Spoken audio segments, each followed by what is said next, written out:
welcome to Bay St. Louis, home of the Rocket Charles, Charlie Pavlis, and glad to have our main man back, Rick Crawford. How you doing, Coach? Good to see you. Ready for some St. Martin Yellow Jacket football here in Bay St. Louis, Mississippi. Before we get started on football, real quick, again, your son got married. He did. Tell us.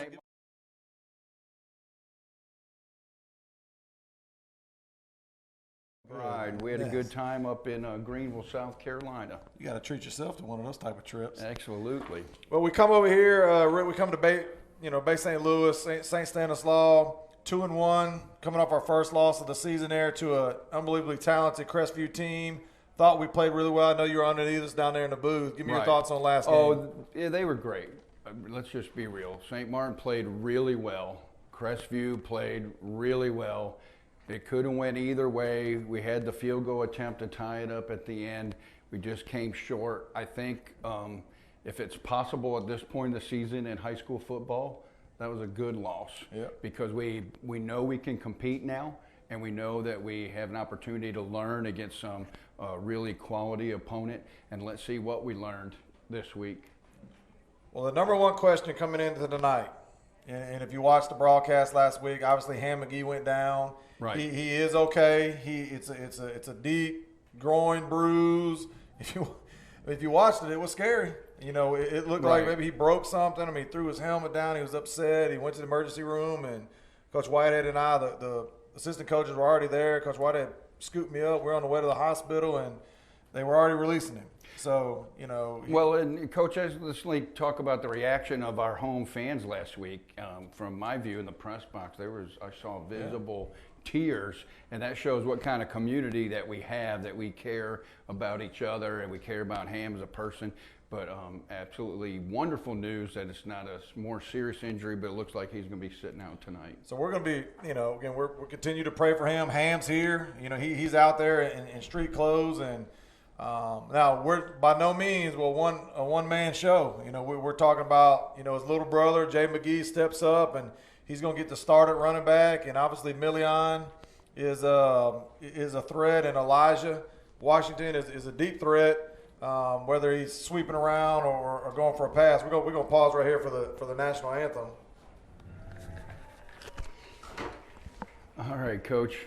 All right, back I want to let the fans know real quick that their volume's not messed up on their device or their television. We're in this beautiful press box over here at St. Stanislaus High School, and we don't have the crowd noise mic, so you're going to hear us, and your volume's going to be a little bit different, but we're in a luxury suite, and we're having a good time, Coach. We're VIP, like we hit the jackpot, and they upgraded us there. But again, what we're going on to, Jay McGee, Million, Elijah Washington, but a name you're going to see tonight, we saw him a little bit in the Forest Hill game, Jaron Sanford. Okay, Jaron Sanford is going to get some reps tonight. Jaron's wearing number 12, sophomore, and so he's going to get his opportunity tonight. Well, that's going to be a good opportunity for him, Coach. The old next man up rule applies, and it's a perfect time to get him some experience before we enter region play in 2 weeks as the Rocket Chaws are entering the field. Well, when we talk about Stanislaus, they predominantly in previous years pass. I mean, you had Dylan Favre coming here. Obviously went to Mississippi State, and you've got Miles and Miles Brennan, who's LSU. now at LSU. So, I mean, some prolific passers out there. Now, although they do pass the football, their main weapon so far has been the running back, Delvin Henry. Talk a little bit about him and his stats. Well, he's going to be number 10 tonight for the Rocket Chaws, wearing black. He's got 40 carries on the season, 336 yards on the season, and 8.4 yards per carry. He's going to jump out at us. So the Yellow Jacket defense is going to have their hands full with that ball carrier. So almost a first down every time he touches it. So again, we got our hands full. It's not going to be your prototypical Stanislaus come back and sling it 50, 60 times and. Well, that's what we're used to seeing in this series again when we were playing against Dylan Farr a few years back, and of course Miles Brennan's elite passer. And it's good to see that the Rocket Chaws are adapting. They're always a good ball club. They always compete well, and they expect a win in 4A football. As we ready for the kickoff right here. All right, Jackets back to receive, wearing white on white tonight, Coach. We have some good-looking uniforms. Coach Whitehead does a good job picking these things out, and I'm excited. It is a little different here being in the booth. hearing the echoes without the crowd right there. And Elijah Washington's going to field it at the 5. And let's see what he can do. He's got a seam. He don't need a lot of room. He's got a seam on the outside. Don't tackle him, Micaiah.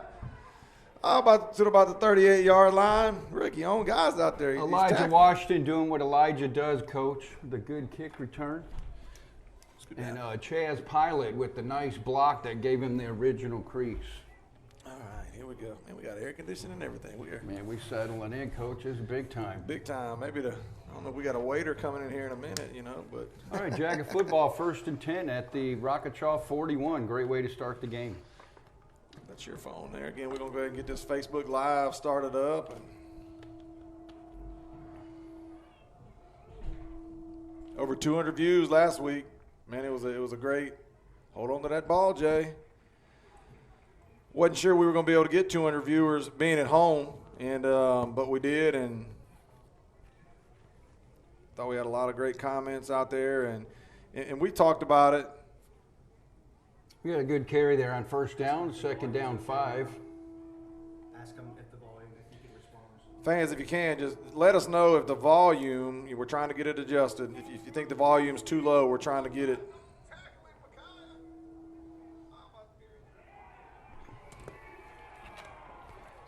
Bear on the jet sweep there, Coach, starting off.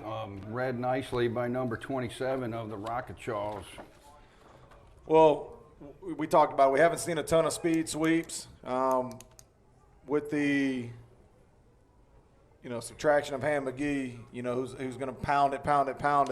Expect to see a few more speed sweeps coming out again. Micaiah Bear and Elijah Washington. 3rd and 9. Got a penalty right here on the play. Coach, I'm going to give a shout out to my mother who's turned in tonight from Huntsville, Alabama. There we go. And my cousin Penny is watching from the Atlanta coast of North Carolina. Oh, man, I'll tell you what, last week we had somebody from Arizona, a yellow jacket from, I believe it was 1971 to 74. Miss Bristow says, the volume sounds good to me. All right, thank you. Thank you, Miss Bristow. 5. I'm hearing a buzz. I don't know where that is. That's out there. They got a horn coming out there to give to Jay McGee right up the left sideline. Johnny Iraquazo with the block. Jay just short of the 1st down, Coach, so it's going to be a decision for Coach Whitehead. They're going to move it. They're going to move it. They're going to move the chains. They called it.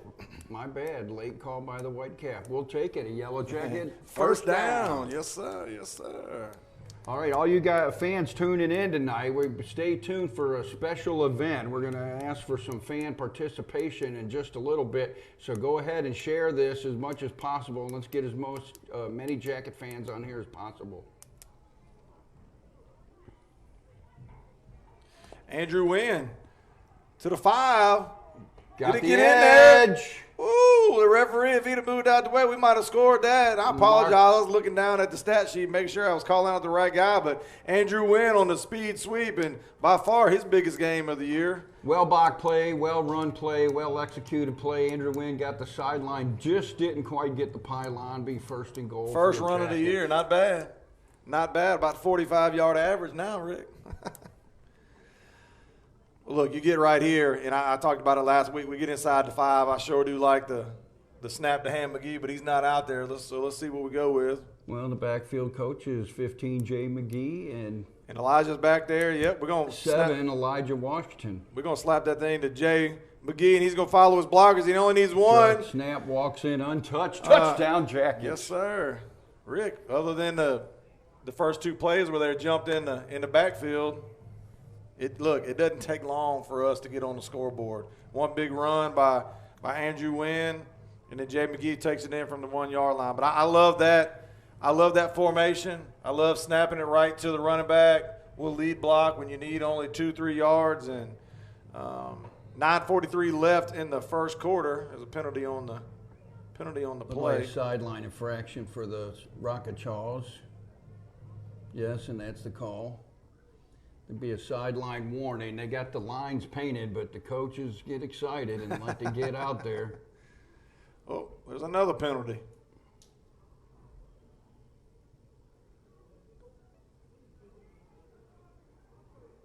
now, so Well, they're calling it it's only- twice. There's only so far you can move it from the 2.5-yard line. If you're gonna get a personal foul, the Here's best the- place to get it is on the 2.5-yard line. I think Whitecaps trying to emphasize that they're not going to mess around with that tonight. So Well, look, Stanislaus coming in 0-2. They've we're gonna bring the look. Jackets bringing offense in now. Hey, let's It's not be spotted fancy at the either. one. Let's not be fancy. Let's run the same play to Jay McGee and let him punch it in for 2. Powered in would be nice. We'll take it as long as they cross the goal line here. So Jackets going for 2 after their opening drive touchdown. Again, going to be about the 1.5-yard line, and I hope we see the same play. Sometimes we get fancy. You know what I mean? Sometimes we get fancy, and let's see what we have here. We'll snap it to Million. Million's going to follow Jay McGee with a beautiful Untouched. block. Beautiful Untouched. block. 2-point conversion. That's our first of the All right, Jackets lead 8-0. first of early the in season right first. there, huh? 9:43 remaining in the first quarter. And I know I had some people talking to me. Again, we're not 100% watching. You know, we can look down on our phone and, you know, we see some of the comments and the score. And some people have asked us Well, about the first quarter. I think sometimes they said maybe we're in the fourth quarter and it still reads third quarter sometimes. So we're going to try to be on top of that this week. And we try our best to, again, say the score and time. well, we got a little bit better setup than we Yeah. had the last 2 away games for Well, sure. we've been in the rain. We've So been battling the rain. And I feel like ESPN up here. Only thing tonight. we're having battling- a good time over here in the Rocket Shaw's home side. Bear with us, you know. Well, we got Hunter up there. He's the one-man gang right there, but he does a great job. Again, we've heard nothing but positive comments coming about how crystal clear it looks, and but we got one man. He's filming. He's working the signs, the commercials, and we appreciate WGED. We appreciate all our sponsors, and we're ready for the kickoff here. Wetzel been doing a good job putting it in the end zone. They're gonna field it about the 5. And that's their guy.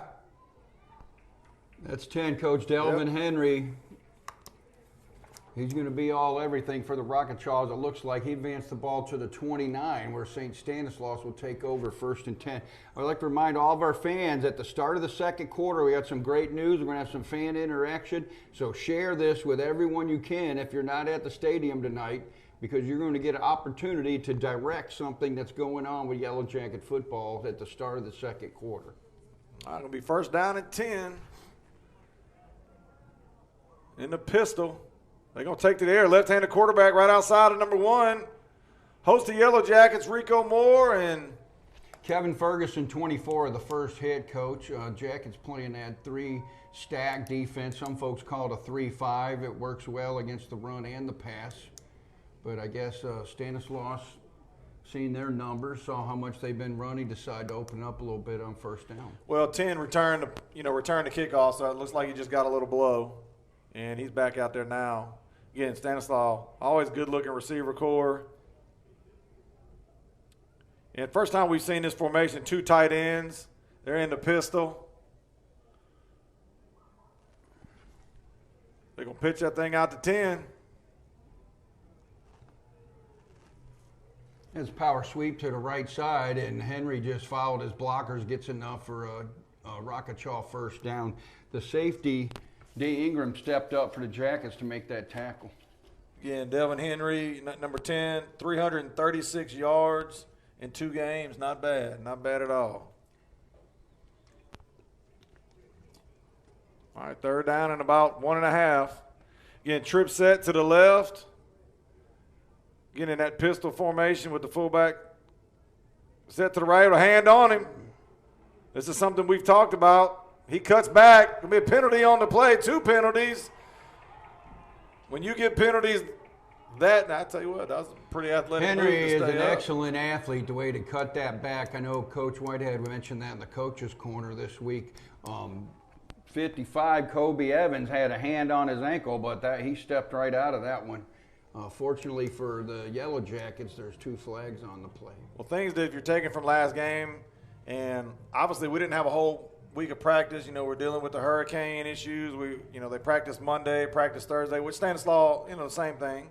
But things to correct from last week. Obviously, some penalties put us in some holes that, ultimately we'd attribute the penalties to costing us the game. We played well enough, and we kind of shot ourselves in the foot a little bit. And Crestview made some unbelievable catches, but, we've got to get better on the perimeter. Well, notice tonight, Coach number 78, Brandon Cunningham, is playing a little double duty at nose tackle. He also is a starter at right tackle. But Norday White normally starting there, and I don't know that we've even seen Norday out there yet. But we had a few offsides, and, the snap they're going to reel out here to number 11. Wide open, Kenny Williams coming. Blocking the back there. No flag. Oh, yeah, there's a flag. There's a flag. He can run all he wants to. 11 got a big play there on that. Big block in the Simple back. throw. Kevin Ferguson got pressure. The quarterback got rid of the ball, but there's penalty flags everywhere. That was an easy call right there. I'd like to talk to our fans real quick, Coach, while they're bringing this back. I see some comments on our Facebook live feed about getting on the big screen. If you load the Facebook app onto a Fire Stick or your Apple TV or have a device that can mirror or even hook your computer to the HDMI port, then there you are. You're on television. That's what I've got. I've got at the house. I've got a little hookup you can buy from Walmart. It was about $20. And, plugs into the iPhone, and it plugs into an HDMI cord. That's where I watch a lot of film when I go home. I'll just plug it up. But any fans watching on their computer or iPhone or their phone or their tablet, we're glad you're with us. Go ahead and share, get more folks on here.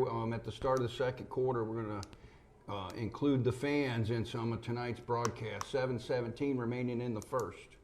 Coach Robin Sykes joining in. 69 viewers. 7:17 left in the first quarter. 8-0 St. Martin. Going to be 3rd and long. He drops back. Beautiful ball. Shazim had a chance.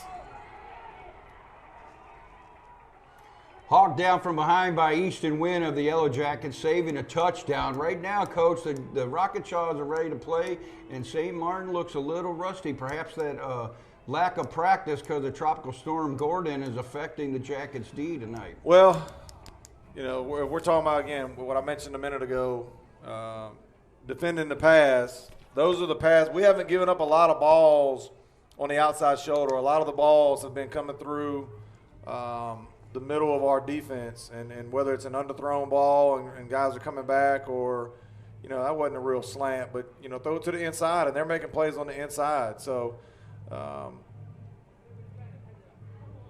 Stanislaw going to pitch it again to Henry.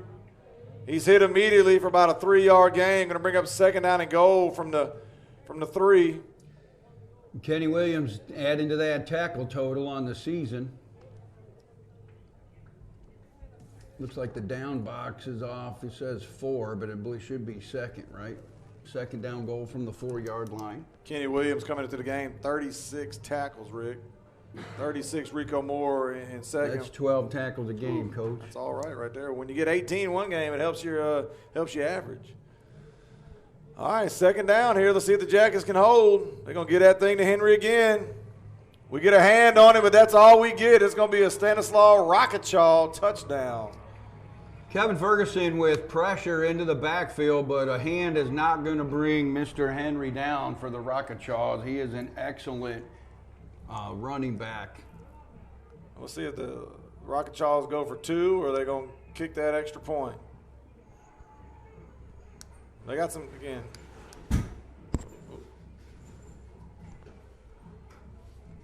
Nope, kicker's coming out now, so it looks like they're going to go for 1.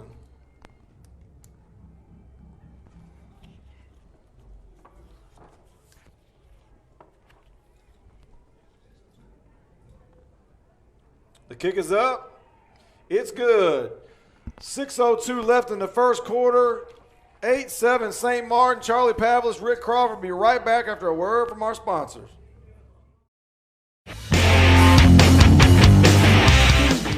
Are you planning on building a new home? Or does your home need remodeling or repairs? No matter the size of the project, Hires Construction has the capability to build high-quality properties from start to finish, while controlling the cost, quality, and timing. So for your next project, choose Hires Construction. Higher quality, higher standards, Hires Construction, family owned and operated since 2010. For all your construction needs, give us a call at Hires Construction.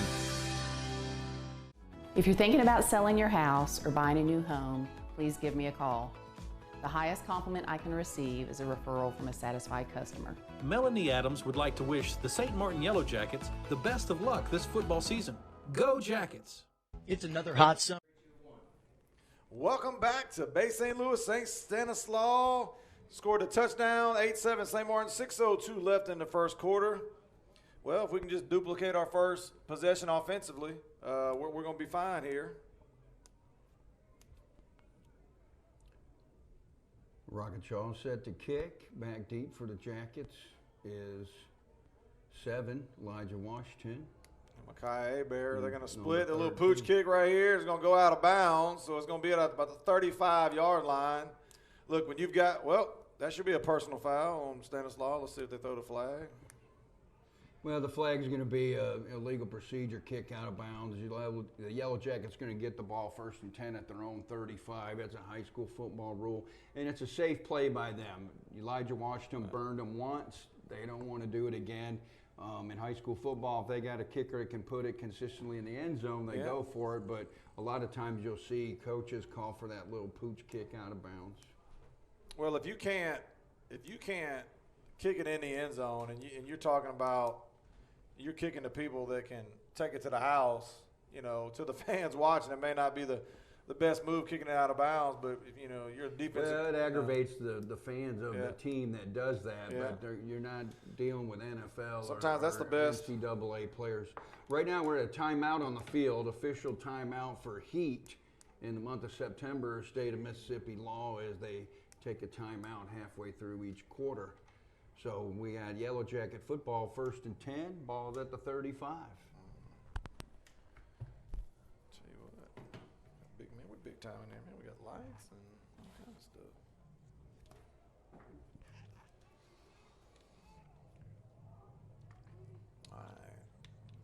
All right, Millie. Brandon Cunningham, let's make sure that, you know, Brandon Cunningham took some snaps on defense, and let's see how his conditioning is with only 2 days of practice this week.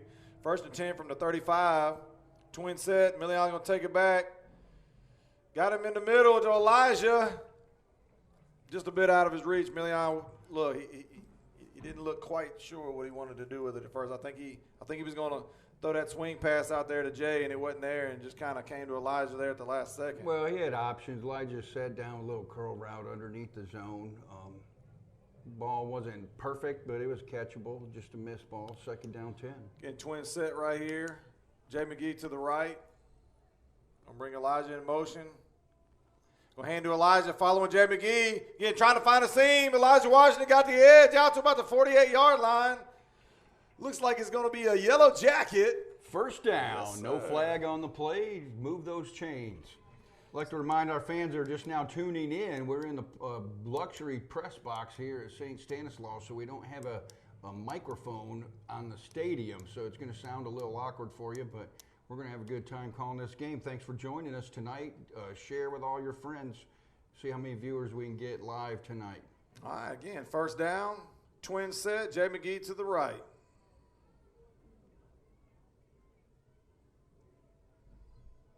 Makai in motion. We're going to take a shot right here to Marquez Gillespie. He's open. Woo! Just overthrew him. 9 was open Now, on the go route. The young man they call Spider, coach, he was wide open there, and Million just overthrew him. But I tell you what, he got by him. Okay, and Marquez, you know, unfortunately, he's yet to pull one in this year. So it's good to see that Coach Whitehead and staff and T.J. Wyndham are trusting in him. And look, if you can get by somebody 5-6 yards on a straight sprint, you know, it shouldn't be the last time we go to you. Twin set. Again, Jay McGee in the backfield. Nick Ross coming in motion now. Gonna get that thing to Jay McGee on the left side there.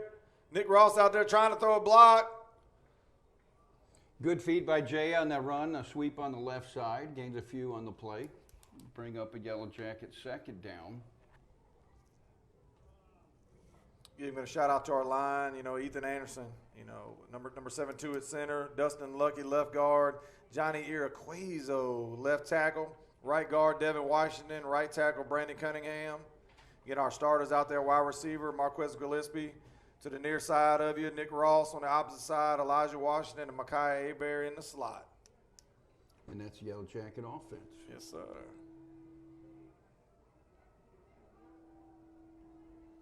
Gonna roll out right here, and let's see where he goes. Great. Woo, it's up for grabs. Come back and get it.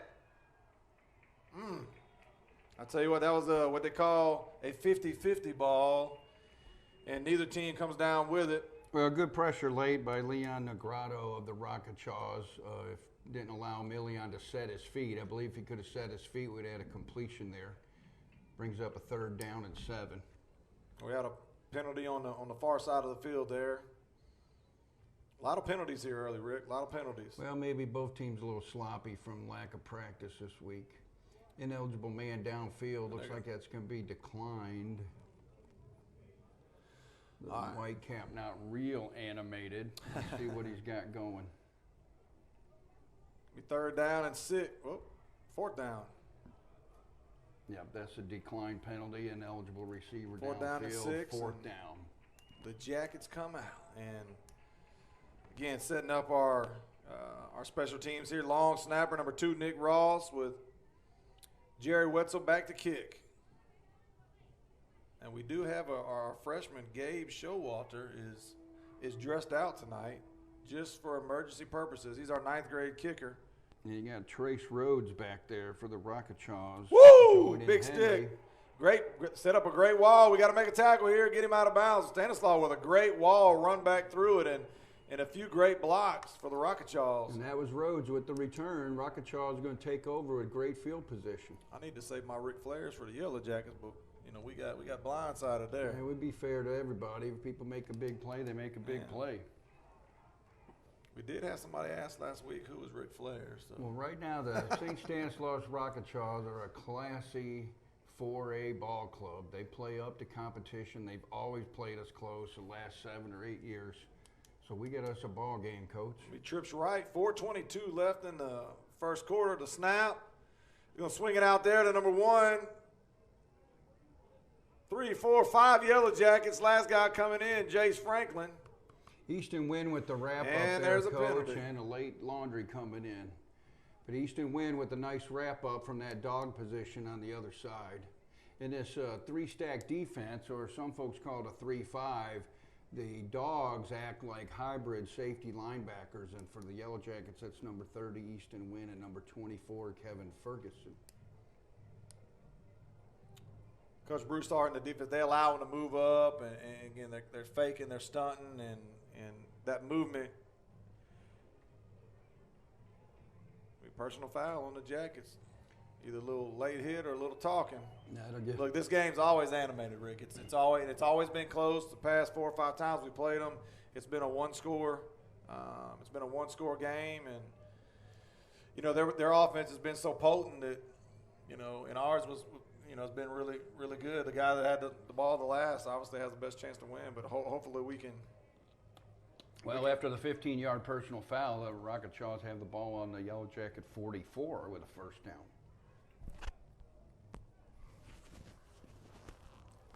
They're in that formation again right here, where again he's in the pistol.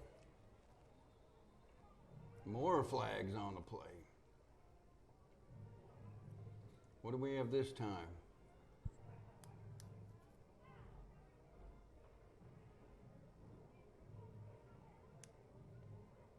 You would think it would be a false start, but yep, like false start.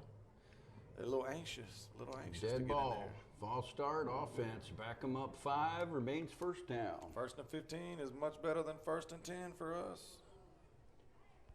3:42 remains in the first. If you're joining us late, the Rocketchaws trail the Yellow Jackets 8-7.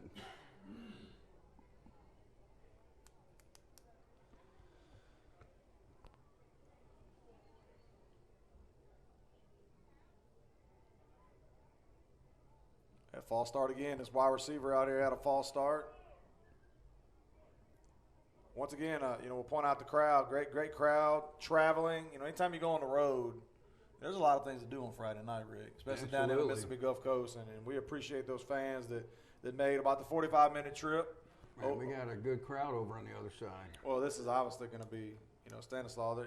They have a lot of kids dormed up here. They live here, and you're talking about a community that loves their sports. We're right behind their student section. Yeah, I don't know if they can see it. I don't think they can on the screen there. But the only thing we got to deal with, we ain't got any, we don't have weather or gnats or anything, but we've got about, 100 Rocket Chaws, 150 Rocket Chaw students. All right, there's a timeout on the field, Coach. Rocket Chaw timeout after the back-to-back false start penalties. All right, going to be 2:56 left in the first quarter. St. Martin 8, St. Stanislaus 7. We'll be right back after a word from our sponsor. We have the solution, only available at Solar Control. We have the highest heat-reducing window film on the market. Introducing 3M Crystalline, which will reject 97% of the infrared heat, keeping you and your family cool and comfortable year-round. Crystalline blocks 99.9% of damaging UV rays. It also comes with a 3M nationwide lifetime warranty. Call us today for a free estimate. Solar Control, family-owned and operated for over 40 years. Solar Control, your only local authorized 3M dealer.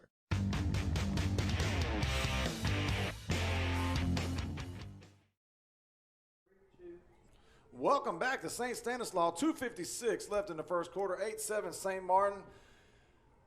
Rick, here we go. Trips left. Rocket Chaw football 1st and 20 at their own 46. Now, they burned us last time with 11, and Rick, I don't know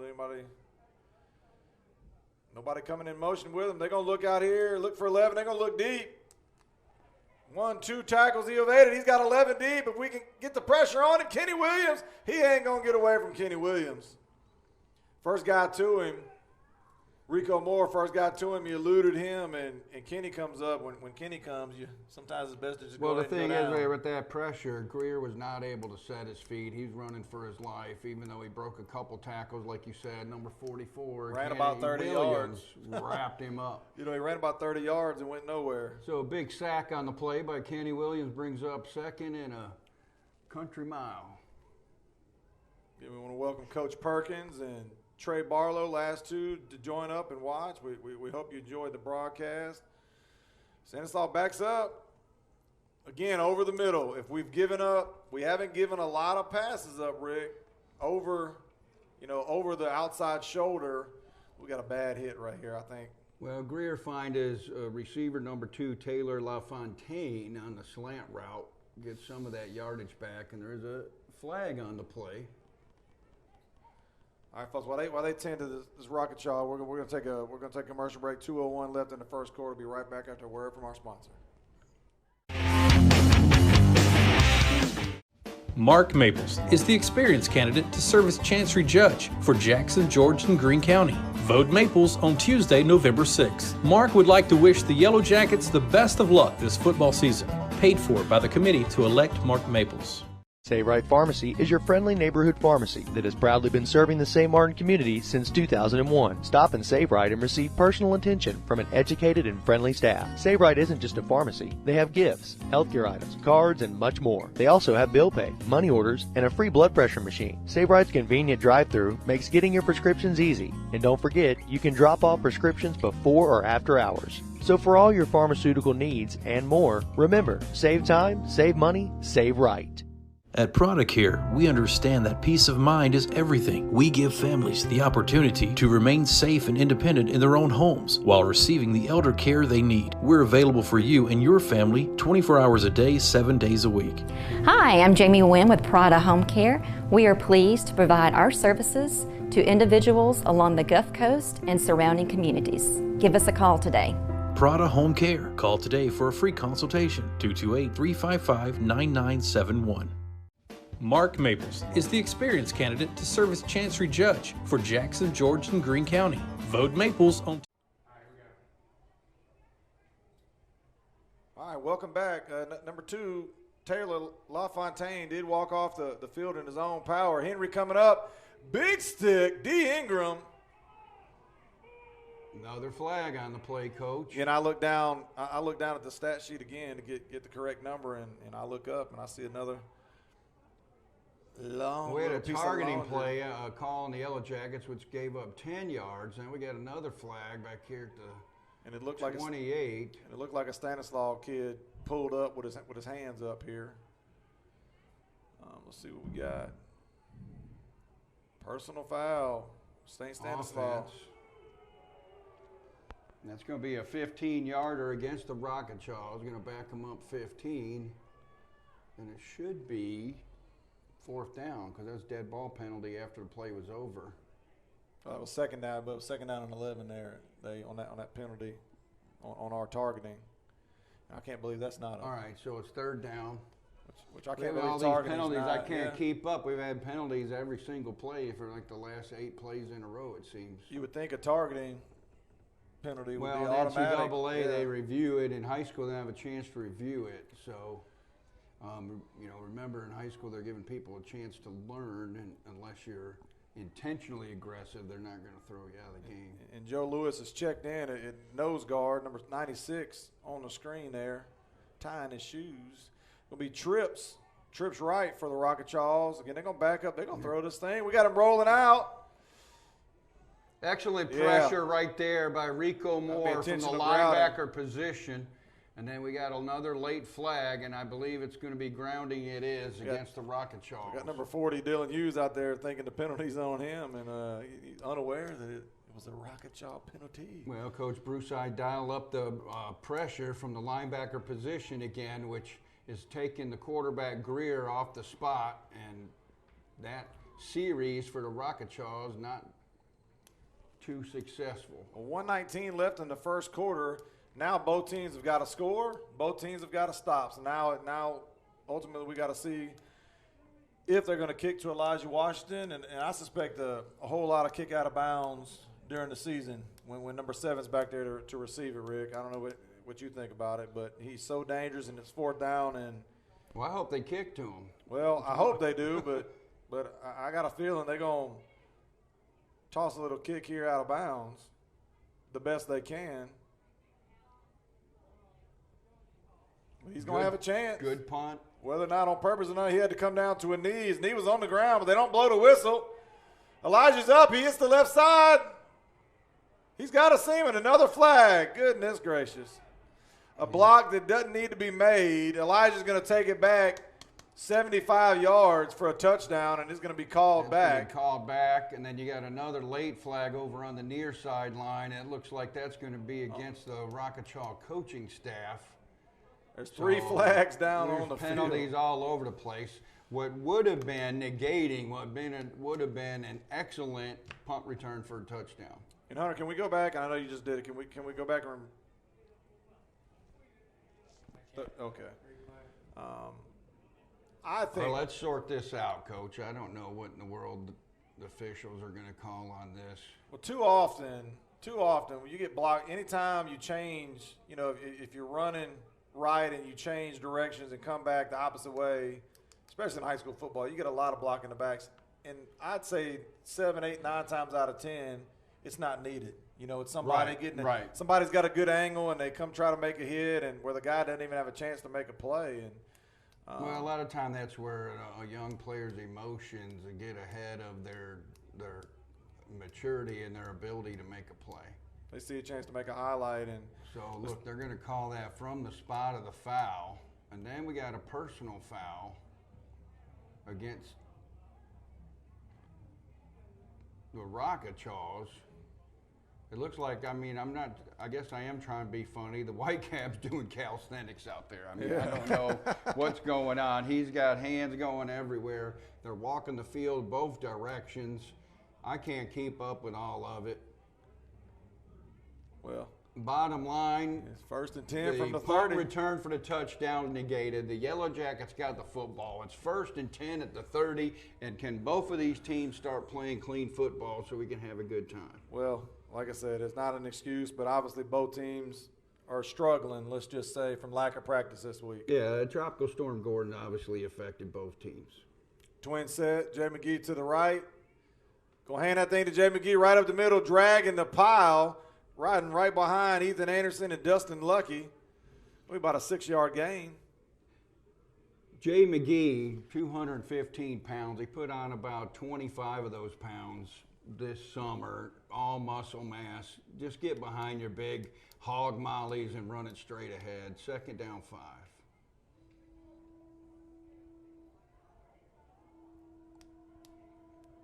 The hard count's been good for us all season. Stanislaus stayed home that time. Second 5, see if we dial up. We're going to get that thing to Jay McGee again. He's got some room. 1-2. Rocket Charles hit him. I was hoping one hit him, the other one hit him to stabilize him so he can keep on running. But a hard run from Jay McGee, and about time for Million to pull it. You know, he hadn't pulled it one time. Going to be the end of the first quarter. 8-7 St. Martin. Charlie Pavlis. Rick Crawford live from Bay St. Louis, Mississippi. Be right back after a word from our sponsor.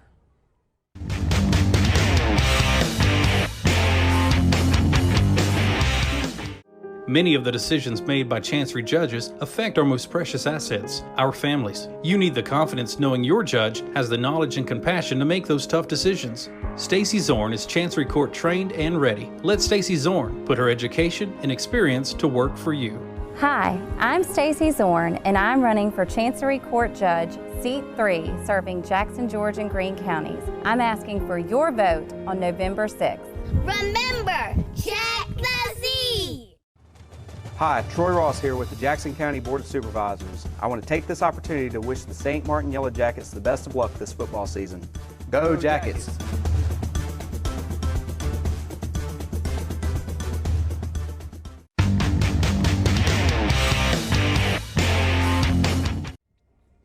All right, welcome back. Third down and about 4 here, Rick. Starting the second quarter, Jackets lead 8-7.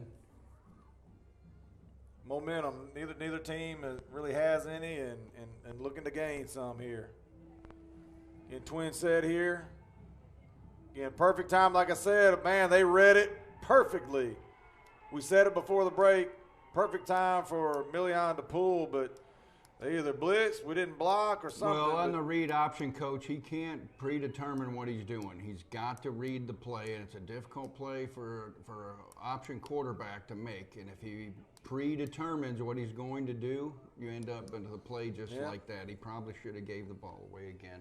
We got 4th down, and Jared Wetzel, number 16, back, low snap.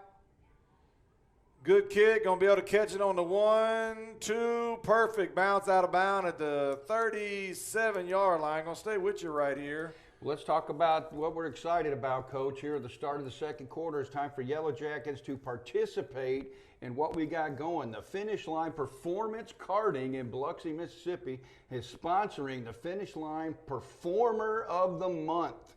Performer of the month of August. So we're going to let our fans vote on our Facebook Live broadcast through the rest of tonight's game. And after this play right here, Coach, I'm going to give the 5 nominees for the Finish Line Performer of the Month. And we're talking about 4 games, not just 1. He drops back. He throws outside. Going to be a little bit over the head. But, yeah, again. So good coverage by Easton Wynn there. But the Finish Line Performer of the Month is for the 3 games in August. And the nominees were nominated by head coach Eddie Wayne Whitehead, and the sponsor has decided they want to let the fans decide who wins the Finish Line Performer of the Month. So our nominees, and I'll keep announcing these throughout the rest of tonight's game, and we're going to take votes from your comments on the Facebook Live. All right, Twin set. Again, Stanislaus in the pistol, 11 in motion. Yes, we had opportunity. Kevin Ferguson had his hands on it. Excellent coverage in that zone defense. Kevin Ferguson broke on the ball and got the pass breakup. Here's our nominees for August Finish Line Performer of the Month. Middle linebacker, Kenny Williams. Outside linebacker, let me say this as you do that. Again, Kenny Williams. Let's do it again. Let me go through the list, Coach, and we'll highlight each one throughout the night. How's that? Kenny Williams, outside linebacker, Rico Moore, number 25. Corner, number 5, Franchot Cannon. Ham McGee, running back, number 1. And Elijah Washington, all-purpose man, number 7. And the Yellow Jackets with great pressure and a sack there. I'm not sure. 55, Kobe Evans. I'm not sure if he lost the ball or just kind of it was going to be a delay. It looks like he lost the ball and his running back came up with it and ultimately prevented a fumble. But it'll go in the stat book as a sack for Kobe Evans. Kobe Coach. Evans, and we don't have a ton of sacks. If there's one stat that we don't have a lot of this year, it's sack. That's only going to be our 13th sack on the season. Kobe Evans is going to be his, 2.5 because you get half sacks. That's his. And to all you fans tuning in now, you can go ahead and start voting by making a comment with the name of the player that you want to vote for the Finish Line Performer of the month of August. All right, we got another penalty, Coach. Personal foul against the Jackets. Still going to be 4th down. It's going to be 4th and 5. Now, I ain't going to lie, that call got me there with 2 hands behind the back.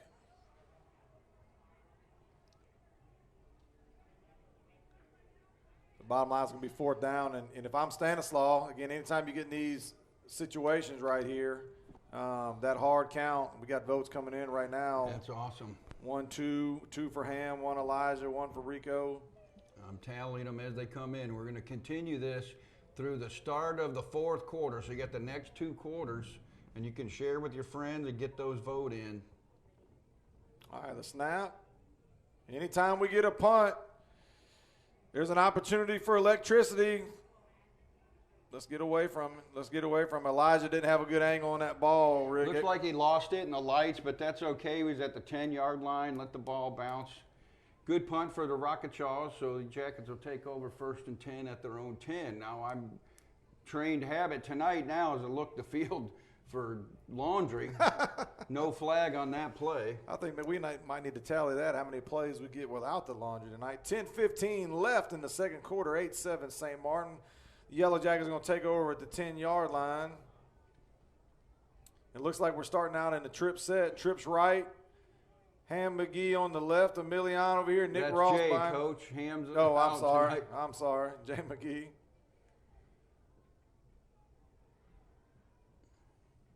We'll hand that thing to Jay McGee, bouncing outside where most of the runs come. Jay McGee cuts back, spins.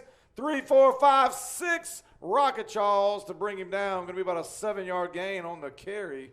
10:02 left in the 2nd quarter. All right, the votes are coming in for the Finish Line Performer of the Month. The nominees, again, Coach, are Kenny Williams, Rico Moore, Franchot Cannon, Ham McGee, and Elijah Washington. And we're going to start putting out some stats on each of these players as time permits. And yes, we know y'all love Milian, but he was not a candidate for the month of August. Not this month. Again, give to Jay McGee up the middle again. Going to be a Yellow Jacket. 1st down as long as there's no laundry on the play. And there's not. We got a clean football going on. Jackets driving. Jay McGee just following that big right tackle. Now, if you're watching, and again, you can chime in, viewers at home. Our meshes haven't looked great when we're talking about the reads between Milian, Graham, and our running backs. And I had an opportunity to talk with Ham yesterday, and we were talking about it a little bit. And Elijah Washington breaking around the outside spun, go down. And I told him last year, we went through a host of quarterbacks, and Landon Pankinen, who's, again, dealing with, he's going to have surgery on his shoulder, but Landon did such a great job of getting the ball in there. And he did, but if you recall, Coach, at this time of the year last year, there was still some struggles. And I would say tonight the option, Milion's doing a good job, but you got a different back in there now as your primary back. And the mesh between Milian and Jay is a little different than with Ham. Jay McGee bouncing, running hard. Good run off the left tackle right there. There's plenty of running room, and Jay's got another Yellow Jacket. 1st down. Johnny Iroquezo with the great block on the left side. But what we talked about, and Milian is a home run hitter. He can take that ball and score one play, not take anything away from Landon Pankinen, but Landon Pankinen understood, get that ball to Ham, get that ball to Ham, and then pull. Where we talked, I said, listen, every time Milian touches that ball, he's a threat to take it to the house, and I think that that might be some of the issues Milian's trying to read. He believes in himself so much. Going to give it again. Jay McGee running hard, but anytime that a playmaker touches the football, they want to make plays. Good run by 5th block right there by Dustin Lucky, left guard. giving Jay the room to get 5 yards on that play. Jay's running hard. Look, last year there were times that maybe he didn't take care of the football the way we needed him to, and it cost him some reps. He's coming out now, and here's the first opportunity, number 12, Jaron Sanford, the sophomore.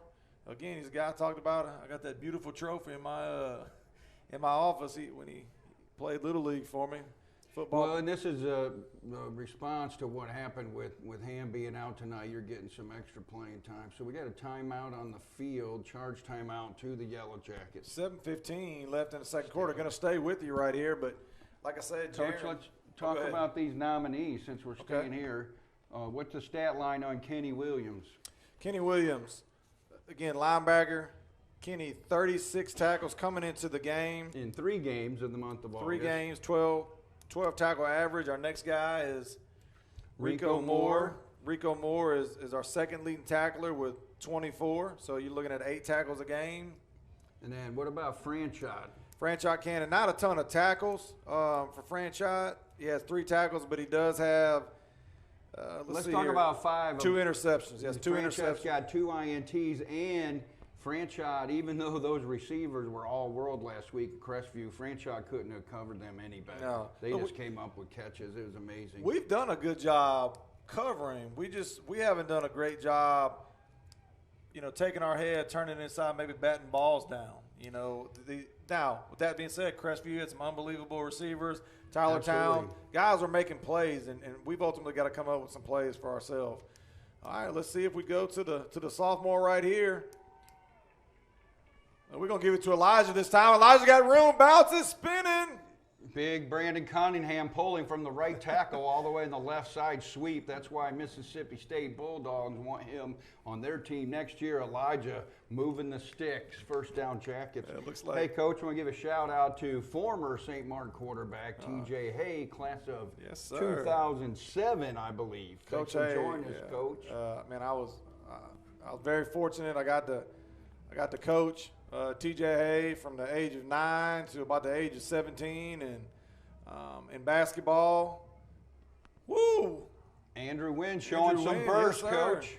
But T.J. again, one of our, one of the great student athletes we've had. He went to Mississippi State on an academic scholarship and finished there. He's now working out at Chevron and comes back and helps us in the summer a little bit and just stays around the program, but always watching. So big shout out to TJ. And thanks for joining, TJ. Don't forget to vote for the Finish Line Performer of the Month. And Gary Alexander as well, one of our top referees on the coast, tuning in, must have the night off. Gonna give that thing to Elijah again. He spins. Probably should have kept it right there. Probably a loss of 1. All right, brings up second down 11. The D line for the Rocket Chaws just got a good push on that play. Elijah so a little what kind slow. of stats did Ham put up in August, Coach? Well, Ham obviously rushing the football, 235 yards rushing, 3 touchdowns, receiving 2 receptions, 30. And unfortunately, last week, one of those receptions is the one he got injured on. So, again, you're looking at Ham McGee, 255 yards, 3 touchdowns coming out the backfield. And our last Finish Line Performer of the Month nominee is Elijah Washington. Elijah Washington, 111 yards rushing, 1 touchdown. Elijah Washington, 83 yards receiving.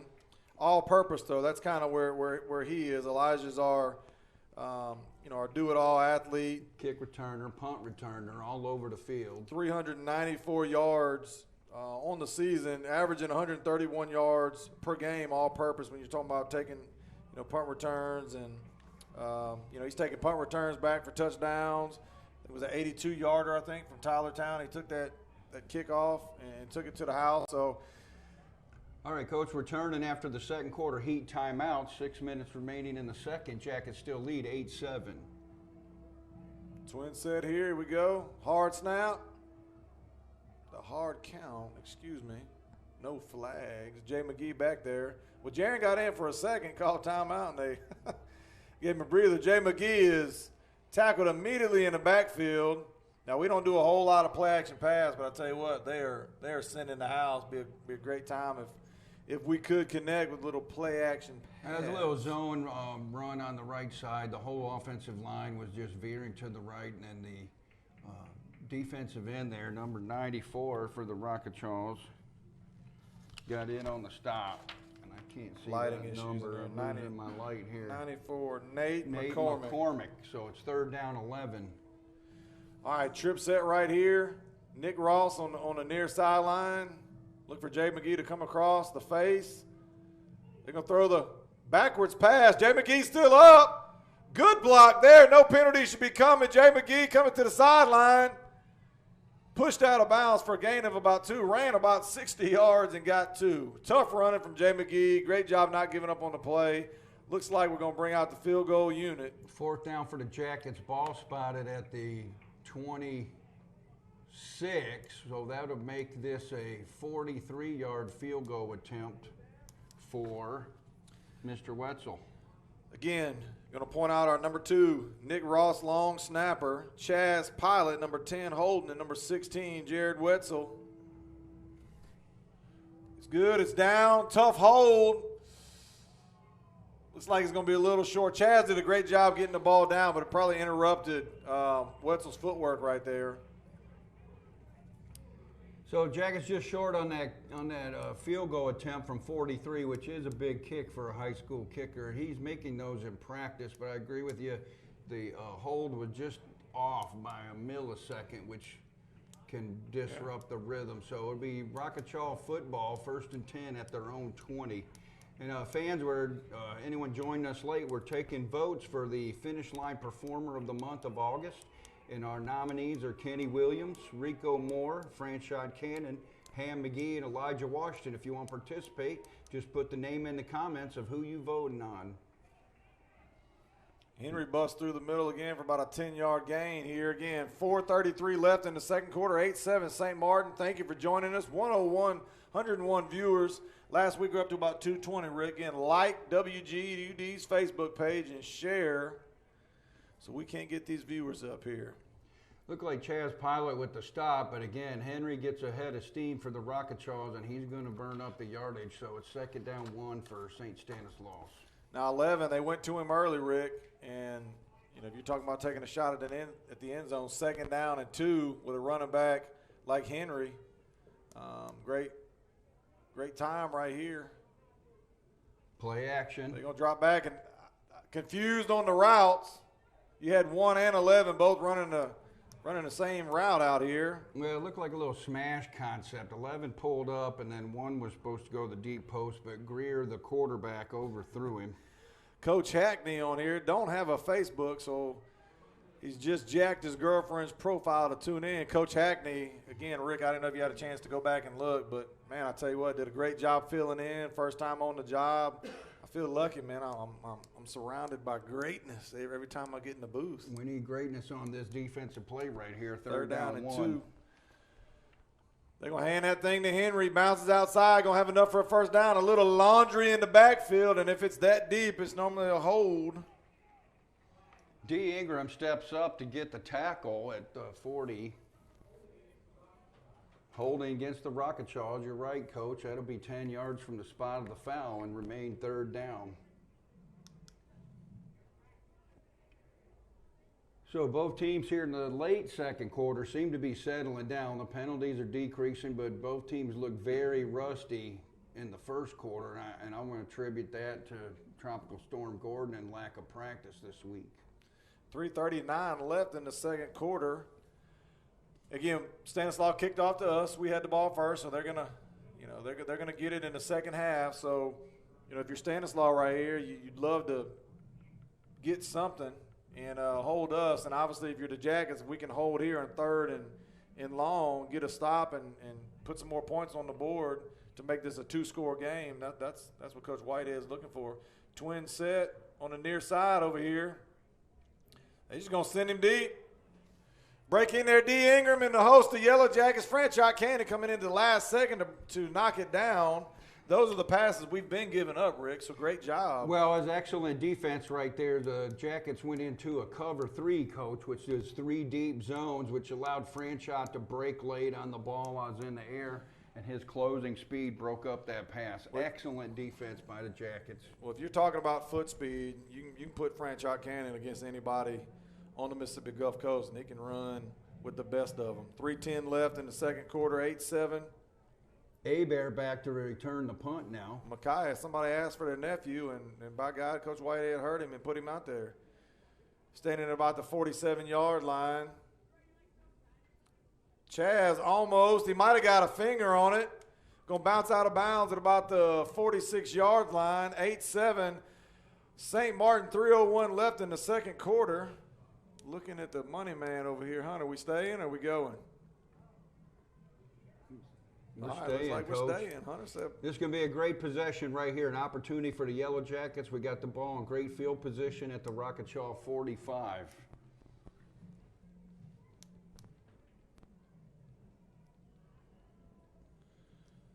all right, I see Andrew Wynn checking in for the Jackets. He's had some quality he said- plays tonight. probably has 60 yards rushing on the night, on two touches, so an average of 30. I wouldn't be surprised to see a speed sweep right here, Number 6, Wynn in the slot. and I wouldn't be totally shocked to see the speed sweep to Micaiah at one point. We're going to drop back. We're going to go deep. We got him. Micaiah. Caught. Micaiah Abear with the great catch, running stride for stride with Marquez Gillespie.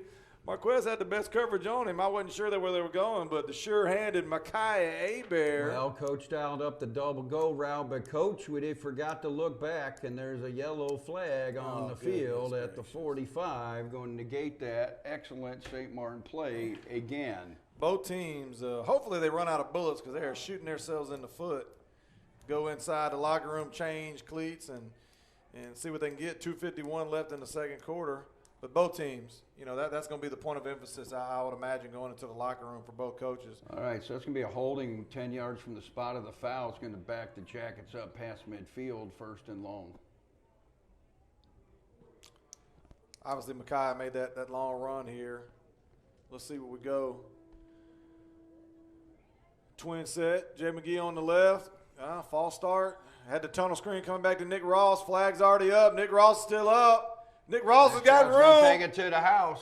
Penalty or no penalty. Hopefully this is going to give Nick Ross some Well, actually, confidence. there's 2 flags down now, Coach, in 2 separate places, and that was a well-planned, well-executed screen, depending on what these penalties are. Now, by no means does Nick Ross look like Kalen Redditz, but he sure is wearing number 2, and that was the old play they run for Caleb, and they run that for Caleb Clark, that tunnel screen, and come across the field, and they throw it to one sideline, and he ended up scoring on the other side of the field. But Well, I know the Jackets have to be very frustrated because there's a block in the back declined, then a false start is going to be called, so it's going to back them up 5, remain 1st down. But that's 3 huge plays that would have resulted in points Nick that Ross have been called back because of penalties. Nick Ross obviously taking a breather right there, and Shazim Williams, number 17, checking in to the near side of the field.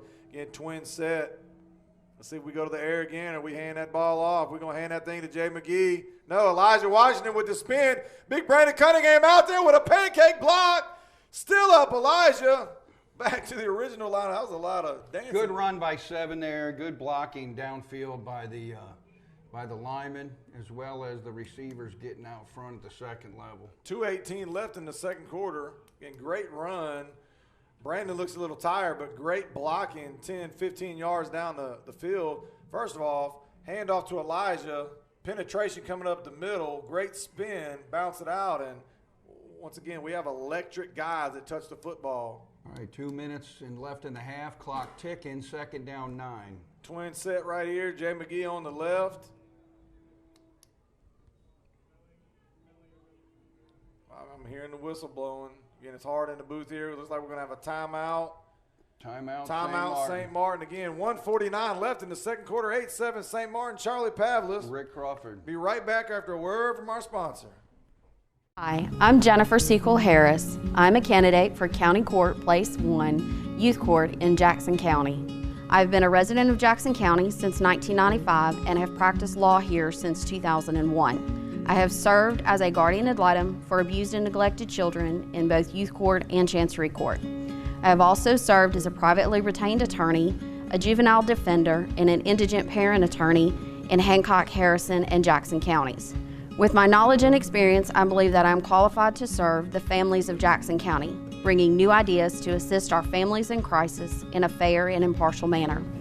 Please vote November the 6th for me as your next youth court judge.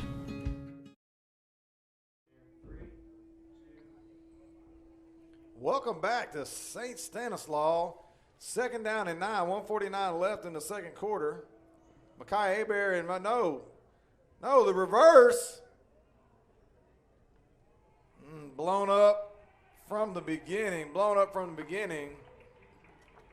Andrew Wynn, who's had a lot of luck running the football. Number 6, Leon Negrado for the Rocket Chaws, got penetration on that, and he slowed the reverse down, which ended up basically making a good defense for the Rocket Chaws. It's 1:25 left in the half. Now Stanislaus takes a timeout again, looking to get the ball back. It's 3rd down and 20. So, you know, Rocket Chaws playing the clock here. Again, just trying to get the ball back. Again, they got guys that can break it as well. Well, Coach, again, it gets frustrating when you come out, you stop them, you get the ball back with great field position, you make a couple big, huge plays, one which would have went for a touchdown. The first one went to the 2-yard line, and they get called back with penalties. So what that does, it allows your defense to settle down. And now your offense with these penalties is now scrambling, and you're at 3rd and long. Well, again, we're going to come out here again, 1:25 left, trips left. And let's see if Elijah's on the field. You got Shazeem Williams at the near wide out with we got Jay in the number backfield. 6, Wynn, Makai Hebert in the double slot. Well, obviously Stanislaus is going to be ready for something deep. They got, they're cover 2 back here, 5-6 yards off the line. But we're going to look for that inside screen to Jay McGee with a great catch with a lineman there. Jay McGee bowling people over. Jay McGee still up, still running. St. Martin. First down. Yes, sir. I'll tell you what. Huge heart, 15, Jay McGee, no quit award nominee right there, Coach. The 215-pounder said he's not coming down till we move the sticks. Big 71 for, I'll let you try that name. That's a tough one. 1:07 left, the clock running. Crossing route for the Jackets. Hold on to that ball, Million. Hold on to that ball. He's got one hand out there. Looked like we got bumped up on a crossing route out here. Shaw's coming in for a sack on that play. That's their defensive end, number 94, Nate McCormick. 2nd down. Breathe. I think we've got time. 47 going to fake it. Throw that tunnel screen to, is that Marquez with his first catch of the season? Let's take a look here. Hard to catch from this angle. That is 9, the young man Marquez, they call Spider is what they call him. 36 seconds left in the second quarter. 3rd down. Shouldn't be any rush. Ball was out of bounds.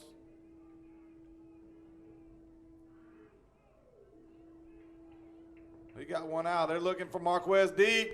Going to go to the crossing route right there. Makai Hebert not even really have a shot at it. Million trying to hit Hebert at the delay go route. The Rocket Chaws in a prevent defense. You're not going to be able to take the top off of them, I don't believe. 28 seconds left in the half. 8-7 St. Martin, which 4th down. Which has been not the prettiest half of football. And Coach going to try for the field goal here. Ball's going to be spotted to 41. This will be a 51-yard attempt for Mr. Wetzel. If I'm St. Stanislaus, I'm thinking fake. I don't know about you, but there we go. 5 yards right there. I mean, we just missed a 46-yarder a minute ago? No, they didn't call that a penalty, Coach. They called timeout to St. Martin. It looked like the Rocket Chaws jumped. Oh, my goodness. But St. Martin had called timeout right before that. So again, fans who are tuned in, let's remind you that we're voting on the Finish Line Performer of the Month.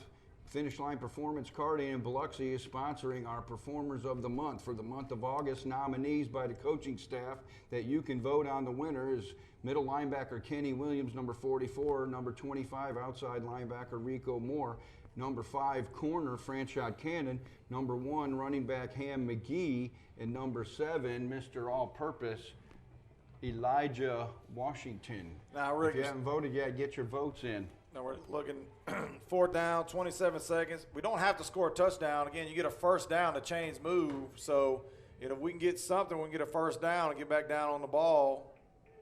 Trips left. There you go, Coach. And I was going to drop back. He's got time. He's going to go to single coverage out here, one-on-one. Nice break up by the prevent defense for the Rocket Chaws. All right, now is where coaching comes in. You got 17 seconds left for St. Stanislaus. Do they take a knee, go in safe, or do they take a chance at a play with a possibility in every high school football coach's nightmare? You're thinking you want to make a play and you end up making a mistake and it costs you, a pick six, a fumble, or. Well, you've already seen the Jackets show a cover 3 look earlier, and I think you're just going to see a prevent cover 3. And they already have the dogs back and the free safety back. Yeah, they're going to take a knee right here, unless they hit him with the old Dan Marino. That's going to be the knee. 15 seconds 14, left and counting. 13. There we go. Going to bring us to the half. Again, 8-7 St. Martin. Charlie Pavlis, Rick Crawford be right back after a word from our sponsor.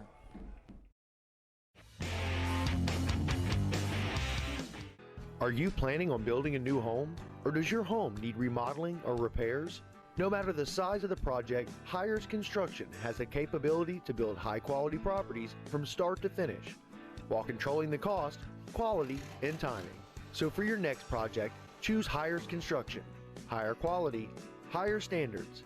Hires Construction, family owned and operated since 2010. For all your construction needs, give us a call at Hires Construction. If you're thinking about selling your house or buying a new home, please give me a call. The highest compliment I can receive is a referral from a satisfied customer. Melanie Adams would like to wish the St. Martin Yellow Jackets the best of luck this football season. Go Jackets! It's another hot summer, but don't sweat it. We have the solution, only available at Solar Control. We have the highest heat-reducing window film on the market. Introducing 3M Crystalline, which will reject 97% of the infrared heat, keeping you and your family cool and comfortable year-round. Crystalline blocks 99.9% of damaging UV rays. It also comes with a 3M nationwide lifetime warranty. Call us today for a free estimate. Solar Control, family-owned and operated for over 40 years. Solar Control, your only local authorized 3M dealer.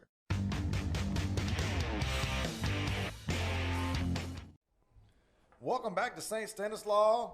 Halftime, Rick. 8-7. Thoughts on the half? I'm smiling. It's Go ahead and fun. say it. It's fun being out here tonight, but it's been actually an interesting. There, I got my cue from the director there. There you go. It's been an interesting half for sure, Coach. The Zebras win. I'll just say it that way. It was sloppy. I don't know if it was Tropical Storm Gordon. Both teams sloppy. There's more penalty yards for each team than I believe offense. I don't have the stats in front of me, but what do you think? Look, we'll talk about it now, and I don't want to talk about it anymore, but you're talking about probably 2 days of practice, both teams. Yes. And there's got to come a point, excuse, whatever we want to call it, but it's sloppy football. You said it. That's not a pretty word. That's not a word we want to use to describe the play of our young men out there, but that's what it is. And, it's blocking the back when it's not needed. Now that's IQ. Right. That doesn't have anything to do with practice. Practice is going to do with conditioning. And we talked about Brandon Cunningham out there throwing blocks 15, 20 yards down the field, and he looks fatigued. He's having to take snaps on defense. Well, there's an, if you want to talk about an excuse or you want to talk about something, that's the effects of 2 days of practice. Hunkering down for a tropical storm. It's raining all week versus doing your normal school activities and your routines. It disrupts your flow. But I agree with you. The slop, a lot of the penalties were mental, not just physical. And they were calling them both ways, so I don't think there's any No, unfair absolutely. advantage or anything like that. Things that's sticking out to me is we have now faced, you're talking about a guy that was averaging, what was Oh, the he's yards up coming over in? 8.4 yards a carry. That's Henry for the Rocket Chaw. So you're talking about number Henry. 10. Henry now, last week, the monster number 20 for Crestview. We can stop the run. I mean, we do a good Right. job of containing the run. I ain't going to say stop the run. We contain the run. The running game is not beating us. And Stanislaus, who is primarily running the football, I'm not going to say abandoning it because they're giving him the ball, but they're throwing it a lot more than they are passing it. Right, and then what happened is in the second quarter, the Yellow Jackets stack 3 defense, they started bringing the linebackers from different sides of the field, putting pressure on Greer, giving him happy feet. Yeah. He couldn't set his feet, and so the passes come incomplete. So if we have something really positive to say about St. Martin right now, is the defense in the second quarter played lights Absolutely. out. They didn't give up anything in the second quarter. If you could take the penalties away, both sides of the football, there's been big plays. I mean, Right, both right. teams have had a touchdown called back. Yes. So, you know, positive, negative. The positive for me, 2 guys that have not been involved in the offense, whether it's due to dropping balls or balls not coming their way. Number 1, Marquez Gillespie, although it was just a little tunnel screen, 5-yard, little Right. hitch right there. He caught a football. Which is a big deal for a Yeah, sophomore. He's absolutely. been running wide open all year. Absolutely. But he hasn't been able to get his mitts on the ball. But tonight he's got a catch, and let's see if that changes his whole outlook for the rest of the night and the season. And we missed him early. You know, Emilion's been great, but probably about 2 or 3 yards too long. Maybe he catches that in stride, but confidence for a young player. Also, Nick Ross ran that tunnel screen from the near Right. side coming back. Who, you know, Nick Ross had, and if he's caught a ball, it's only been one. I can tell you right here, Nick Ross with 1 reception on the season coming in. But not only does he catch it, he takes it, breaks a tackle, and goes 50, 60 yards for a touchdown, although Which it's was called back. Right. But again, it's confidence in the play call and the guys making the plays that you take away a hold, which probably had nothing to do Well, with. and actually with Nick's play, the call was a false start. False start. So But that they let had the play nothing go. to do with the touchdown. The blocking was clean. His run after the catch was clean, and that's a big play for him. Also, since we're on this subject, what about number 6, Andrew Wynn? Again, coming in with Andrew, if you look at rushing, 0 touches on the season. Again, hand McGee down. People got to step up. Andrew Wynn's first run takes it 40, 60 yards on 2 carries, probably minus 10 on the He had on most the of the reverse. offense in the first quarter. So 50 yards. Andrew Wynn's probably got about 40 to 50 yards rushing. A guy that I promise you St. Stanislaus didn't have on their chalkboard is somebody that Absolutely. they got to cover. And again, we do it every week. All right, your coach, your Stanislaus coach, and again, I ain't got his name right in front of me. What is it right there? I'll let you look. Well, we'll keep on. We'll get it. Go. If you're the Stanislaus coach and you're in the locker room down 1 point, 7 to 8, what are you telling the That's troops? Coach Nathan Crapera. I'm trying to not to mess up his name. You gave that to me. Yeah, I'm sorry If I'm about St. that. Stanislaus coach, it's halftime. One, their coaching staff, they got a couple sideline warnings. They were getting into the ball game too. But I would tell his players, look at the scoreboard. It's 8-7. It's been sloppy. If we tighten up, if I'm Stanislaus Rocket Chaw coach, if we tighten up and they don't, as far as the penalties and clean that up, we're going to win this ball game at home. We're going to beat a 6A opponent. We're going to get our first win of the year. Their defense is playing well. Yeah. And it's surprising me, actually, because our O-line is much bigger than their D-line. So their defense is shutting down our run game pretty good, and the big plays have been called back. So if I'm their coach, I'm going to tell them, let's clean up the penalties. Offensively, I think I would go back to my game plan, try to use Henry, and then see if we can get the running game going so I can get the pressure off of Greer. When Greer, the Rocket Chaw quarterback, gets his feet set, he throws the ball where it needs to go. But the Jacket pressure's got him running. So those are the 2 things for the Rocket Chaws. They need to clean up the penalties. They need to keep playing solid defense, so 3 actually, and then they need to get the running game going, back to their work back, and trust him. It's only a 1-point game. Yeah. Again, and they get the ball back to start the second half. Right. Coach Whitehead, again, I'll tell you again, you're up 1 point in the locker room. Put your Coach Whitehead hat on. Well, Knowing the Yellow Jackets and knowing all of their coaching staff, right now they are they're agitated and they're disappointed. They're agitated about all these penalties because they know better. They've seen it cleaned up. They can play ball. They're also disappointed in the offense because of the penalties. If you look at it, we're moving the ball, we're getting things going, but the penalties kill the drives, and the penalties are taking the points off the board. Our defense in the second quarter completely adjusted, and we're shutting them down. We're blitzing when we need to. We're shutting down the run game. So the defense is fine. They just need encouragement. The offense, they got to tighten up. And then absolutely, I think I counted 3 personal fouls against us. Yeah. That's got to go. All that after the whistle junk's got to go. And after big plays. You know, and absolutely. Positive plays with personal fouls. I mean, normally, if you're upset, it should be something goes wrong, but you get a positive, and then you get a negative, and then you're back to 0. Right. Okay, so, again, this is our 3rd road game. We've only had 1 3 out of 4, yes. We're undefeated on the road, so the road's been good to us, and we've traveled now. We've traveled 3 hours, 2.5 hours, an hour, 45 minutes, or so this way. And again, the crowd's here cheering them on. Band's out there on the field right now, playing their tunes, pumping up the crowd. So, look, we're in the game. Anytime, we talk about it, in halftime speeches in basketball, you can play bad, and we played, we're going to say we've played bad. Right. When you're moving backwards, you're doing some things that aren't good, and you somehow find a way to still be ahead. All right, guys, we've made as many mistakes as we can possibly make, and we're still up 1. Same thing, we put it together. We come out here and hopefully close the game. We've been a second-half team, predominantly a third-quarter team. So Coach Whitehead and the crew obviously go in there and take care of business like they have, and hopefully we can come back out and get a good start. But where we're at right now, mention it again, our Finish Line Performer of the Month. Well, yeah, this week we secured our sponsorship with Finish Line Performance Karting over in Biloxi. And when we say we, I'm going to go ahead and say you. You've done an unbelievable job. Fine. Rick has done an unbelievable job at Well, we connected with some owners of that business, and they said, yeah, we want to get behind Yellow Jacket football. Let's do the Finish Line Performer of the Month. And so our Performer of the Month nominees for August came from Coach Whitehead. We've got a bunch of voting, and that voting's still open on the broadcast. Just type in the name of the player you want for August Performer of the Month. Those names are Kenny Williams, Rico Moore, Franchot Cannon, Ham McGee, and Elijah Washington. We'll talk more about that in the 3rd quarter, but our director's telling us. Going to the Empress Audio halftime show.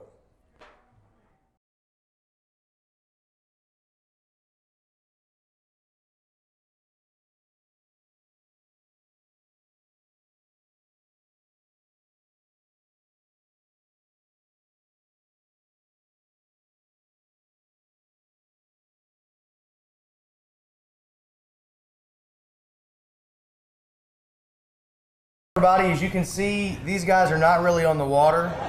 We are actually at Empress Audio in Pascagoula, Mississippi, and I'm here with Mr. Floyd and Austin. How y'all doing, man? Doing good today. I just want to start off by saying thank y'all so much for being the sponsors of not only East Central, St. Martin, but also Pascagoula High School football. And we're going to be bringing you an Empress Audio halftime show during each of those games. All right, guys, we're sitting right here. This is a very interesting car. The texture, everything about it. Austin, give us a quick rundown of what we got going on here. So originally the car was red. We kind of wanted to do a color change to it and kind of show off what we can do on the wrap side. So we wrapped the whole car blue. We did door jambs and everything, and then we also did the hood, the fin, and the trunk in the carbon fiber black. Man, that is awesome looking. So it's safe to say y'all do wrap jobs. We're rappers here. Job. Yeah, we're rappers. Now, if you get tired of the color of your car, we can change it. If you want to put something on the side of your boat, that's something new at Empress. We started doing this really about 6 months ago. Austin's been to a couple of schools, so we think he knows how to do it. But no, they've been doing a good job. He and my window tinter. Speaking of that, let's go back and look at what they're doing in the shop today. Yeah, let's go check it out. All right, now we're back here in the shop. Mr. Floyd, talk to us a little bit about the window tinting. We do a lot of window tinting. We do your regular window tint. We also do your ceramic, which reduces your heat. That's become very popular. It does help a lot, keep your car cooler, protect your interior. Omar is our lead window tinter. He's awesome. This is Amanda. She's in training. She's awesome. And so if you need some window tinting, come see us. All right, Mr. Floyd, I can't help but notice y'all got a police bike here. What are y'all doing, putting the sound system in here for him? I wish we were.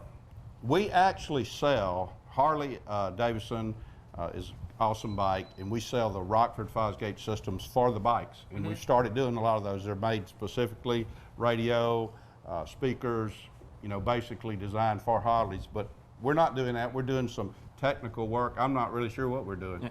What we're adding to them is their body cameras and their dash cameras and everything like that is going to feed into a brain which uploads to the cloud so they can actually have access to all that footage.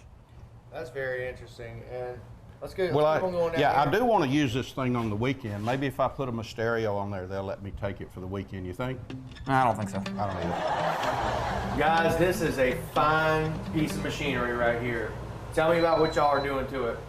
We're starting to do a lot of Jeeps, Tim and Hunter, and we love doing Jeeps. This is actually Austin's sale. The guy has some equipment he inherited. He's got some little economy model stereo system, we'll say, but he's fixing to step it up a little bit. And tell him what we're doing, Austin. All right, so what we're adding to the Jeep is he wanted to do some subs. He wanted it to be kind of somewhat weatherproof on the box. So we went with the Rhino-Line box that is built for these Jeeps to go behind the rear seat. We added in, we're doing the Rockford 8-inch towers.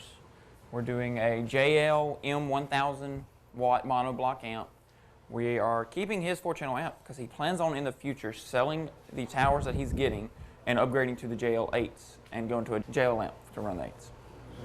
Man, y'all do so much stuff here. I've seen wrapping, tinning, motorcycles, boats, side-by-sides. Y'all do it all. And y'all got 2 locations here and Gulfport. Correct. And we just recently purchased TNT Car Stereo in Mobile.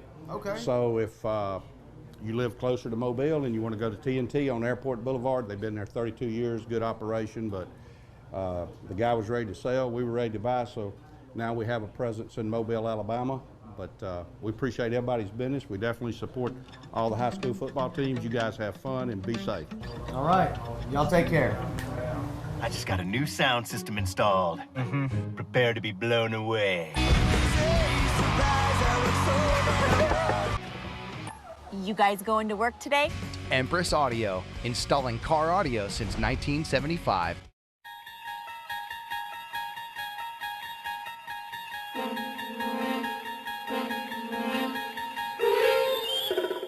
Imagine a place of wall-to-wall unique items and collectibles, jewelry, instruments, a place where you can buy a car, sell a car, or get top dollar for gold and silver. You have just crossed over to Third Coast Pawn and Jewelry, 718 Bienville Boulevard in Ocean Springs.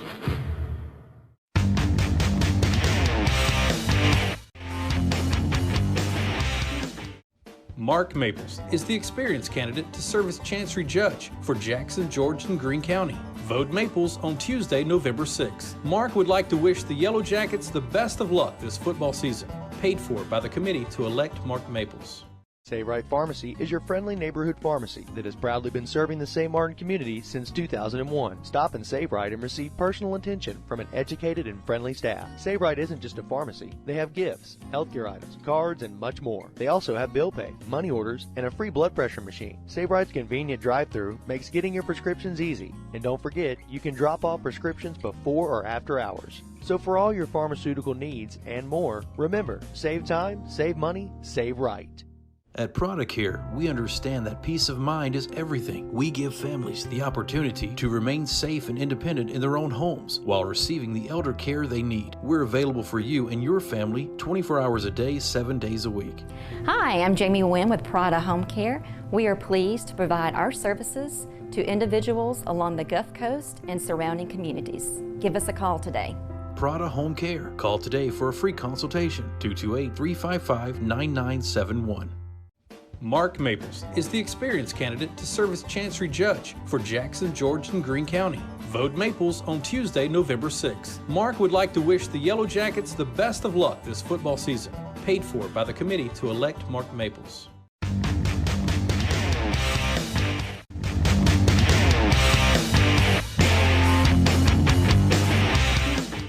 Many of the decisions made by Chancery judges affect our most precious assets, our families. You need the confidence knowing your judge has the knowledge and compassion to make those tough decisions. Stacy Zorn is Chancery Court trained and ready. Let Stacy Zorn put her education and experience to work for you.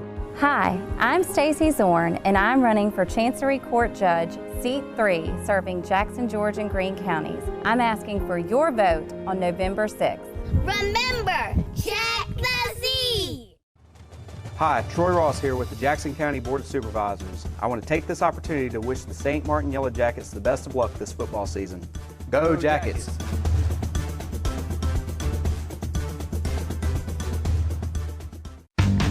Hi, I'm Jennifer Sequel Harris. I'm a candidate for County Court Place 1 Youth Court in Jackson County. I've been a resident of Jackson County since 1995 and have practiced law here since 2001. I have served as a guardian ad litem for abused and neglected children in both youth court and chancery court. I have also served as a privately retained attorney, a juvenile defender, and an indigent parent attorney in Hancock, Harrison, and Jackson counties. With my knowledge and experience, I believe that I am qualified to serve the families of Jackson County, bringing new ideas to assist our families in crisis in a fair and impartial manner. Please vote November the 6th for me as your next youth court judge.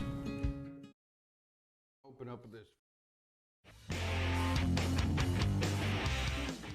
Are you planning on building a new home? Or does your home need remodeling or repairs? No matter the size of the project, Hires Construction has the capability to build high-quality properties from start to finish, while controlling the cost, quality, and timing. So for your next project, choose Hires Construction. Higher quality, higher standards. Hires Construction, family-owned and operated since 2010. For all your construction needs, give us a call at Hires Construction.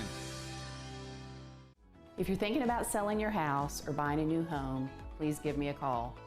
The highest compliment I can receive is a referral from a satisfied customer. Melanie Adams would like to wish the St. Martin Yellow Jackets the best of luck this football season. Go Jackets! It's another hot summer, but don't sweat it. We have the solution, only available at Solar Control. We have the highest heat-reducing window film on the market. Introducing 3M Crystalline, which will reject 97% of the infrared heat, keeping you and your family cool and comfortable year-round. Crystalline blocks 99.9% of damaging UV rays. It also comes with a 3M nationwide lifetime warranty. Call us today for a free estimate. Solar Control, family-owned and operated for over 40 years. Solar Control, your only local authorized 3M dealer.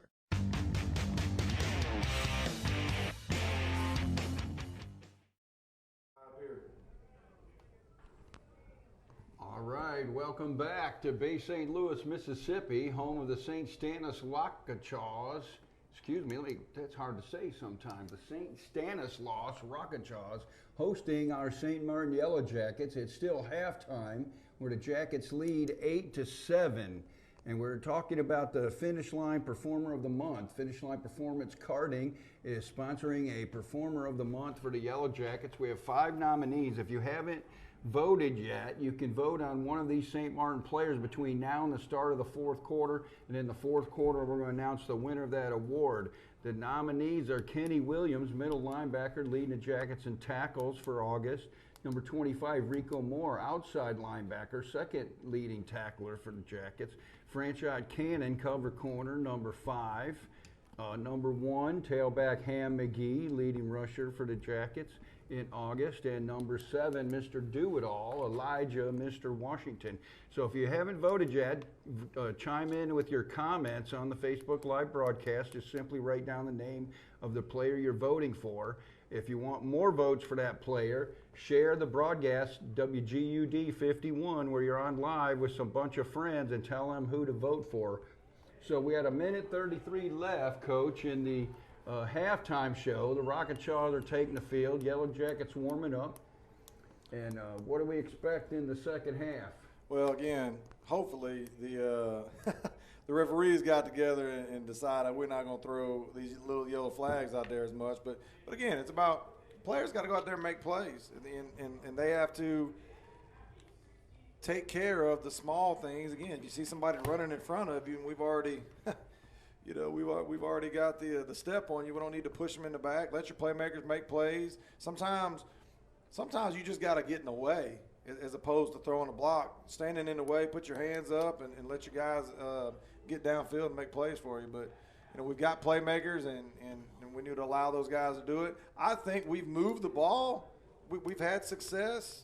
But again, you talk about the penalties, pulling it back. It feels like you haven't accomplished. When you look at the scoreboard, it feels like you haven't accomplished anything.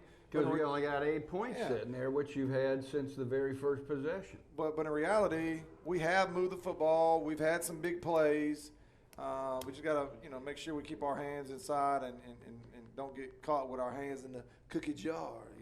All right. Well, the St. Stanislaus. I don't know, having a hard time saying that. The Rocketchaws. I'll just say that the rest of the night. The Rocketchaws are set up to receive the kick in the north end zone or north side of the field. And we're still waiting on the Yellow Jackets kick team. They're there with a little getting ready for the old trickery. We're going to come out with the onside kick, Rick? What's the odds on that? We got sports gambling now. I'm not seeing it, Coach. I'll take the under. Okay. I don't think we're allowed to bet on high school sports legally. No. That was a joke. All right, here we go, folks. Jerry Wetzel back to kick.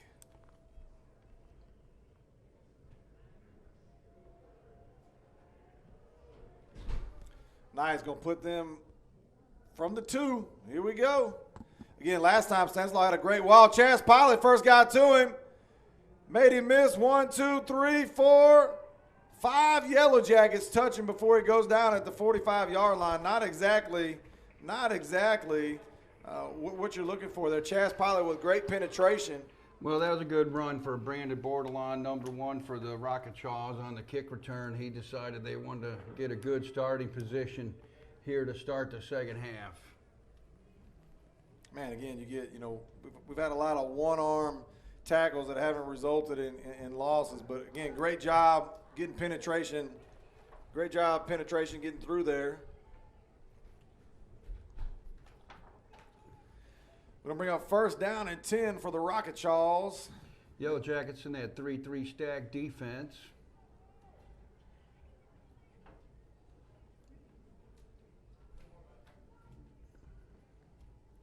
All right, they're going to go back to the air. 11 coming across the middle, gave us trouble early. 1, 2, 3. 3 Jackets. Jace the Juice Franklin, first time we've called his name tonight. Stanislaus down at the 40-yard line for a Rocketchaw first down. The quarterback Greer with a play-action play finds Payne on the slant, number 11, who gets a Rocketchaw first down. We're joined in the booth. I know you can't see her here by the Miss Long Beach herself, Val Mueller, around here. And, again, cheering on the Rocketchaws and taking in the field. We'll hand off to Henry up the middle. Again, 1, 2, 3. Now he's going backwards. That's where we want to go. Again, Rico Moore first got to him. Yellow Jackets stout on the inside run for the defense. Rocketchaws going to their main man, Henry. Second down, 9 after a gain of 1.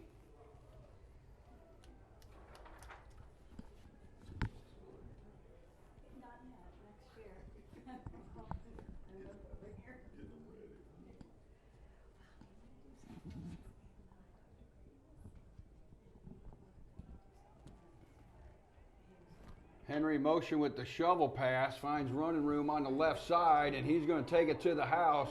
But however, Coach, there's 2 flags back at the 40.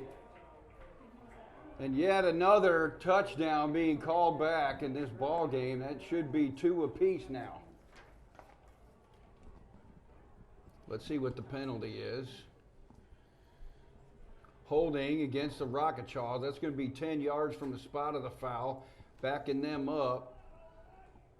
And nothing wrong with the Rocketchaws moving backwards. Ball set at midfield to be second down.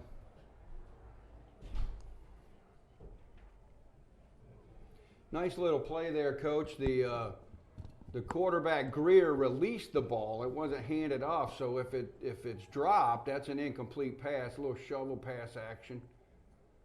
Little wrinkle to what a lot of teams use as a jet sweep handoff. Getting 11 over here, single coverage with Shazim. See what they got. It's going to be timeout. St. Stanislaus. Timeout offense. Rattled there. When you come out of the break, and I know they're preaching penalty. You get a beautiful play. You get a touchdown and call back, and now the coach has to call timeout because it looks like they're moving on the line of scrimmage. Just a little confusion, but well, the Rocketchaws are playing inspired football here in the start of the second half. The penalty was huge, but that's the second touchdown called back for each team. My wires are getting hung up.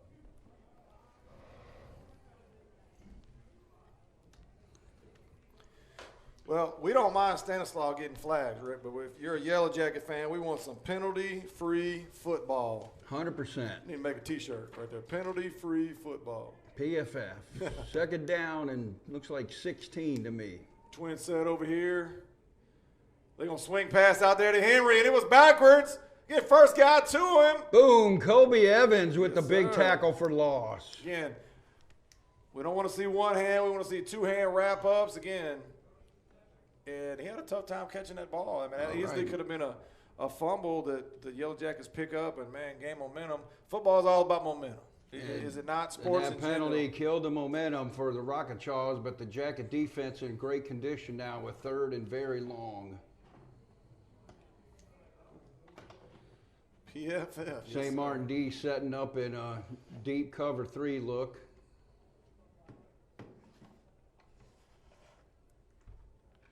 He's going to drop back. Let's see what he goes. He's going to the near side of the field, wide open. Drop pass. He threw it before the guy turned around, put it on the money. But ultimately, the Yellow Jackets come out and hold. Shazim Williams with the coverage there. He just dropped into a deep zone, let the receiver sit down in front of him. Greer tried to find him. The ball incomplete. There is a penalty, believe it or not. Shocking. Oh, on us. That's roughing the passer going to be the call against the Jackets. That's 15 yards from the spot. And I'm waiting for that next part. I'm not certain if that's an automatic first down or not. High school is a little different. So they hit the quarterback late, but it is not a first down. So the 15-yard just made it third and somewhat reasonable, 3rd and 16. So instead of 4th and forever, now it's 3rd and 16. You would think that that's an automatic. You know what I mean? You think that's an automatic first down. Obviously, it's not. But well, remember, high school rules are just slightly different with these penalties than NCAA. And now I'm being corrected. They did call it automatic first down. So big break for the Rocketchaws. Another penalty killing the Jackets on that play. They had them 4th and about 30. And now it's a 1st and 10 Rocketchaws at the Jacket 45. All right, twin set out to the left side for the Rocketchaws. Again, pistol formation. We'll give that thing to Henry coming around the left. Yellow Jackets a host. Easton Wynn. Boom, Easton Wynn from the left dog position. Makes penetration. Good tackle for loss. And I agree with you from the halftime show, Coach. We're playing well against the run. Yeah. But we're not playing well against the flag. If you're running between the tackles against St. Martin, you're going to have a long night. Second down 14. I want to remind all of our fans that are tuned in, it's not too late to vote for the Finish Line Performer of the Month. All right, two tight. We got the tight end over here, 11. They're going to fake it this time. Again, penetration again. First guy to him. Juice. The juice. Jace Franklin. Was low. Penetration from the outside linebacker position. Norday White in on the assist for the sack. You take a penalty away, Rick. Excuse me. You take a penalty away from the Yellow Jackets, and we've done nothing but move them backwards 20, 25 yards coming out of the half. So, again, the defense is playing well. Again, one poor, overzealous young fella coming in on the quarterback. And 3rd and 17. 8:28 left in the third quarter. 8-7 St. Martin. Trips left for Stanislaus. Rolling back with the fake. Coming underneath tunnel screen at number 1. And he wanted no part of Kenny Williams coming at him. That was Bordelon, the one who had the big kick return to start the second half. And It looks like the Jackets may, barring another huge penalty, get off the field of defense. So it's 4th down, Rocketchaw punt team in. Coach Whitehead is going to be dreaming about flags tonight. But doesn't matter how we get it done. We need to find a way to get it done. And number 7, Elijah Washington, is deep back for the Jackets at about the 15-yard line. And the Stanislaus punter's done a good job. He's probably been one of the best punters we've seen. And not afraid to punt to Elijah, but goes away from him and see if he can catch it on a bounce. And he picks it up. Elijah makes a move. Not going to go anywhere. Probably 2-3 yards we gained by him jumping on that, not letting it roll back. But he was waiting on the bounce. Never really happened. Bent down to pick it up. 8:08 left in the third quarter. 8-7 Yellow Jackets. And let's see what Coach Whitehead and Coach Wyndham have dialed up for the first possession in the second half here. But, hey, Rick, we kick off. We move them back. Made some mistakes. Still held them. Now we got the ball to start the third, 1st and 10 at the 19.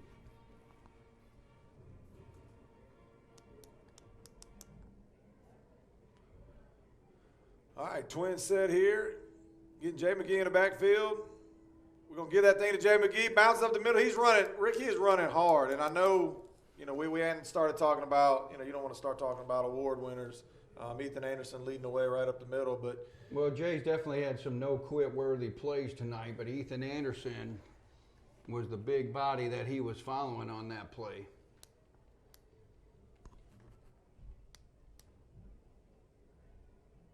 In twin set again. Jay McGee to the right. Elijah Washington coming in motion. You're going to hand to Elijah following Jay McGee. Elijah with the cut back. 2-3 yard gain right there. Going to bring up 3rd down and long for the Yellow Jackets. Elijah following the right guard, Devin Washington, on that play. Didn't find a lot of running room, but now it's 3rd down, 6. We've had a lot of success in that formation this year and previous years where we'll motion him in the backfield and we'll follow Ham or Jay or that lead blocker, and they've done a great job blocking. And our receivers, obviously, we normally point that out. They've done a good job blocking downfield tonight as well. I haven't seen any missed blocks from them, but we're going to come out. We got him open. Little swing pass out there to Jay McGee, and we had Elijah down the field wide open. And I know, he's probably just looking at one receiver there, but Elijah had him beat deep, and maybe that's something Coach Wyndham can see from the booth, and they take advantage of next time to get out. But it's going to be 3 and out for the Jackets. 6:51 left in the third quarter. Well, the Rocketshaw's outside linebacker, number 6, Negrado, came on the blitz. Million had the time to get the throw out. Man, that was a quick snap. Beautiful punt, but St. Stanislaus is going to get another shot at it. I mean, we punted that ball before. We snapped it before we even – Shazim was out here on the left side. He wasn't even all the way out on the field. And we got a flag back at the 15. Yeah. Well, that's going to be for – false start, illegal procedure, or something, one of those calls because it's an illegal shift against the offense. That'll be a 5-yard penalty. Remain 4th down. The Jackets will have to punt again, negating yet another good football play, which that punt was. One of his best in the season. I mean, if I'm going to, outkick this coverage right there, over the top of the – had 2 guys, Stanislaus had 2 guys back. Now they're sitting with 1.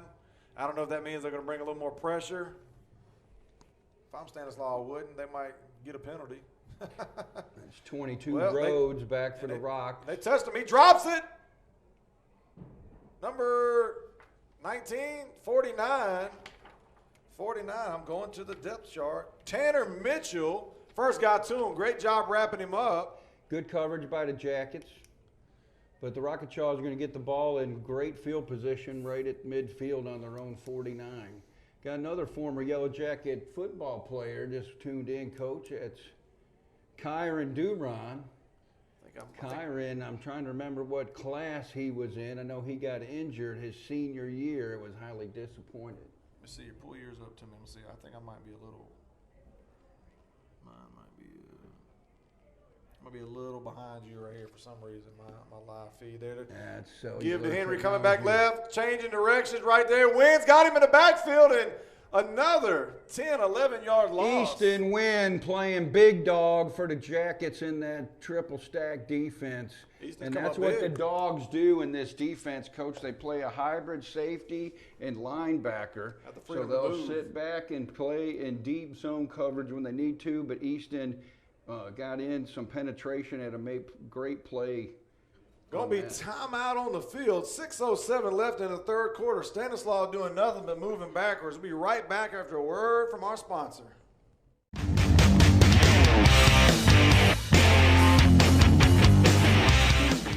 Many of the decisions made by Chancery judges affect our most precious assets, our families. You need the confidence knowing your judge has the knowledge and compassion to make those tough decisions. Stacy Zorn is Chancery Court trained and ready. Let Stacy Zorn put her education and experience to work for you. Hi, I'm Stacy Zorn, and I'm running for Chancery Court Judge, Seat 3, serving Jackson, George, and Greene counties. I'm asking for your vote on November 6th. Remember, check the Z. Hi, Troy Ross here with the Jackson County Board of Supervisors. I want to take this opportunity to wish the St. Martin Yellow Jackets the best of luck this football season. Go Jackets!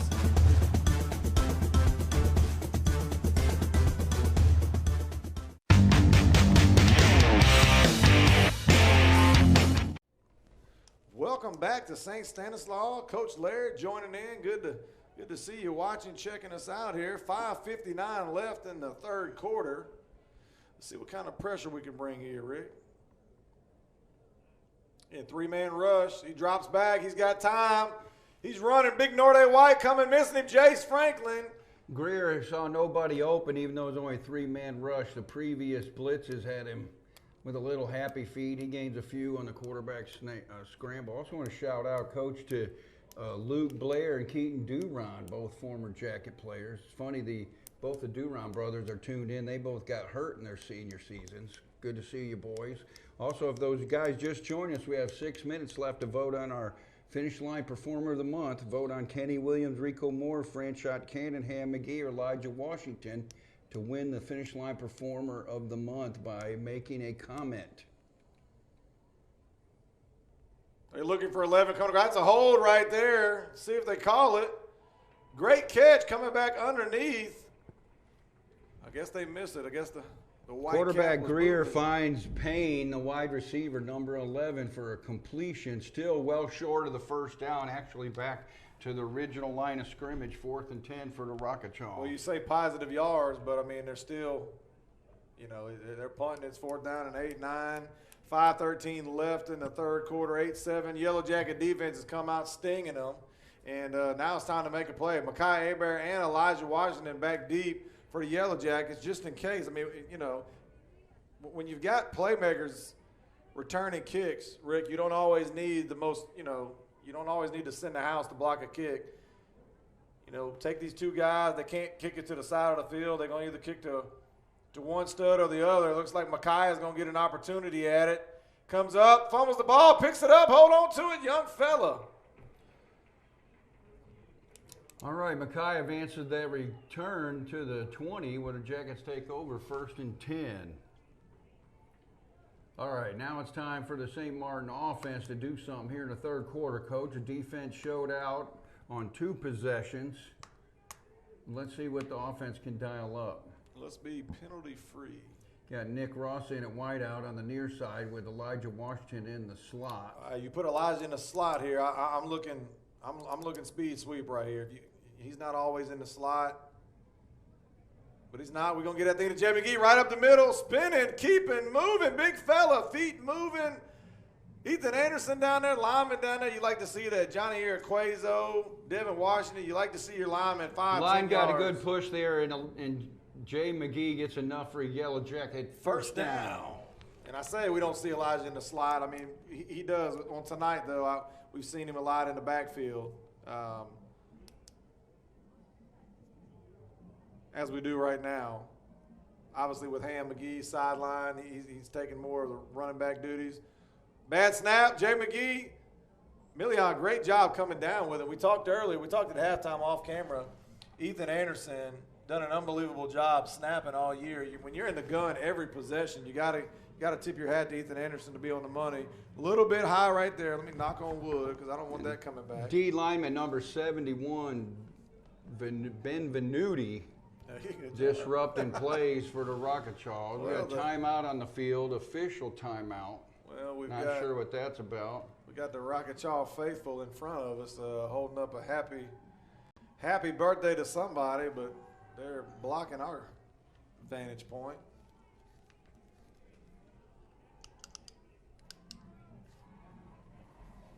As we see happy birthday, it reminds me it's we've had a lot of basketball guys that had their birthdays this week, and yesterday Roderick Sykes, happy birthday to him. Today, happy birthday to Ed Simpson. The fake going down the seam. Incomplete ball. That ball didn't look like it had a chance. It looked like it got tipped. Stanislaw coaches running again, wide open. 5-7 yards on the field there. And so in the event, that was an incomplete pass off the play action from Million Graham. Yeah, I don't know if that got deflected right there at the line of scrimmage. But we had Mekhi Hebert open, and it looked like it got tipped because the ball went offline. And we talked about it earlier. Again, it's handoff, handoff, handoff. You can fake that and hit a seam route going right up the middle. We got Elijah Washington crossing route coming across. Too much heat on it. Million, way too much pepper. Good play call by the Jackets. Great Elijah coming through on the drag route, which if he could have got a little touch on that pass, he would have squeezed it, had plenty of running room, but it's 4th down Jackets. We're punting. In 8-7, St. Martin, 3:30 left in the third quarter, and both defenses coming out strong in the second half. Wetzel with a liner right here. Let's see if we can get to it. Once again, number 49, doing Tanner well on Mitchell. special teams. I don't know if Coach Whitehead gives out a special team award. He does. He puts that on Max Preps, Coach, every week. If you new to fans of high school football, you can get all the information you need on St. Martin Yellow Jacket football and all our sports, including Coach Pavlis's basketball, by going to the Max Preps app or maxpreps.com and look up St. Martin. And all of the stats our coaching staff keeps updated every week, and the coaches pick out offense, defense, overall, and special teams players of the game. Well, here we go, 3:19. We're putting pressure on the defense, and they're keeping us in the ball game. Looked like a false start, maybe a hold right there, but he's running strong. Boy, you're going to see 70, 80-yard run, come back. As Kobe Evans is sitting flat on the ground there, quarterback. Great show of sportsmanship. Henry had a burst of speed there, but the flag was early. He hit the turbo button. And I'm not sure what the call was. The flag was early. Generally, if it's a false start, they go ahead and blow the whistle.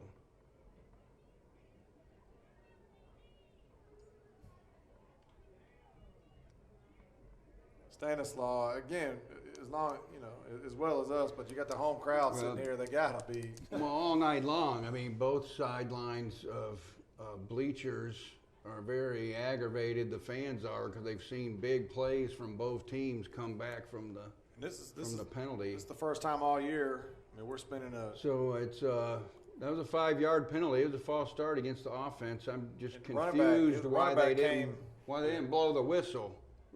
That's confusing. Well, we're not out there. I'm not. I'm assuming they can hear it, but it was the running back started coming early. Henry, look at him leaning forward there a little bit. They're gonna fake it right here. Jace Franklin in the backfield. Ball's gonna bounce. Oh my goodness! Oh my goodness! I don't know. They're calling that a catch from Greer, pass complete to number. There, I'm not. I'm assuming they can hear it, but it was the running back started coming early. Henry, look at him leaning forward there a little bit. They're going to fake it right here. Jace Franklin in the backfield. Ball's going to bounce. Oh, my goodness. Minutes for the voting on the finish line performer of the month of August. All right, going to fake it again. Come across. There we go. Kenny Williams with the pick. Whoa, Kenny's not the fastest fella out there. Let's see if he can take it to the house. A linebacker's dream, a pick six. And no penalties on the play. Touchdown, Yellow Jackets. Kenny Williams with the pick six, Coach. That's Hey. a high five moment of the day. Kenny said, you know what? They're over there looking for finish line player of the month. I might as well go ahead and make a play and see if I can't get a few more votes. I tell you what, that's a big time play right there. Playmakers making plays. Kenny Williams, great hands. Look, he ain't gonna beat franchise candidate in no foot race, but he was He good. beat the Rocket Chaws on that one for the pick Absolutely. six. Great job, Kenny. Wetzel with the kick. Chaz with the hold. Nick Ross with the snap. Beautiful kick. 15-7 St. Martin. 2:21 left in the third quarter. Charlie Pavlis. Rick Crawford, live from Bay St. Louis. Be right back after a word from our sponsor. Hi, I'm Jennifer Sequel Harris. I'm a candidate for County Court Place 1 Youth Court in Jackson County. I've been a resident of Jackson County since 1995 and have practiced law here since 2001. I have served as a guardian ad litem for abused and neglected children in both youth court and chancery court. I have also served as a privately retained attorney, a juvenile defender, and an indigent parent attorney in Hancock, Harrison, and Jackson counties. With my knowledge and experience, I believe that I am qualified to serve the families of Jackson County, bringing new ideas to assist our families in crisis in a fair and impartial manner. Please vote November the 6th for me as your next youth court judge. So just to show that the ball That's just, you have to practice with the mixing software, huh? Welcome back to St. Stanislaus. 2:21 on the clock, third quarter. 15-7. St. Martin. Wetzel with the kick. That one looks like it's got a chance. First touchback of the night. Wetzel now. Again, it's not automatic. He's not putting it in there every single time, but doing a good job of getting those touchbacks, and first one of the night. Well, it's a huge play in high school football, Coach, because once the ball's into the end zone, it's an automatic touchback, and so that puts the Rocket Chaws 1st and 10 at the 20, giving them a long field. So, fans, we got 2 minutes, 19 seconds left to vote by making a comment on the Yellow Jacket Finish Line Performer of the Month. The nominees are Kenny Williams, Rico Moore, Franchot Cannon, Ham McGee, and Elijah Washington, based on their performance for the month of August. Trips right here for Stanislaus. Motion man, 4 guys over here. Gonna throw that swing pass out with blockers and incomplete pass. Easton Wynn was ready to drop the hammer on that, and I think number 1, Bordelon, saw him coming. So incomplete, 2nd down 10, Rocket Chaws. Again, 15-7 St. Martin.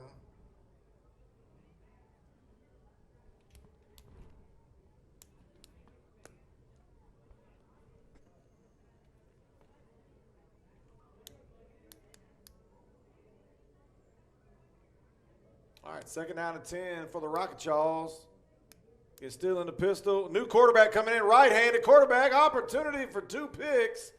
D. Ingram went for the man instead of the ball right there. Well, again, they're running that play action, slant action to number 11, Payne. That new quarterback in for the Rocket Chaws is number 4, Max Favre.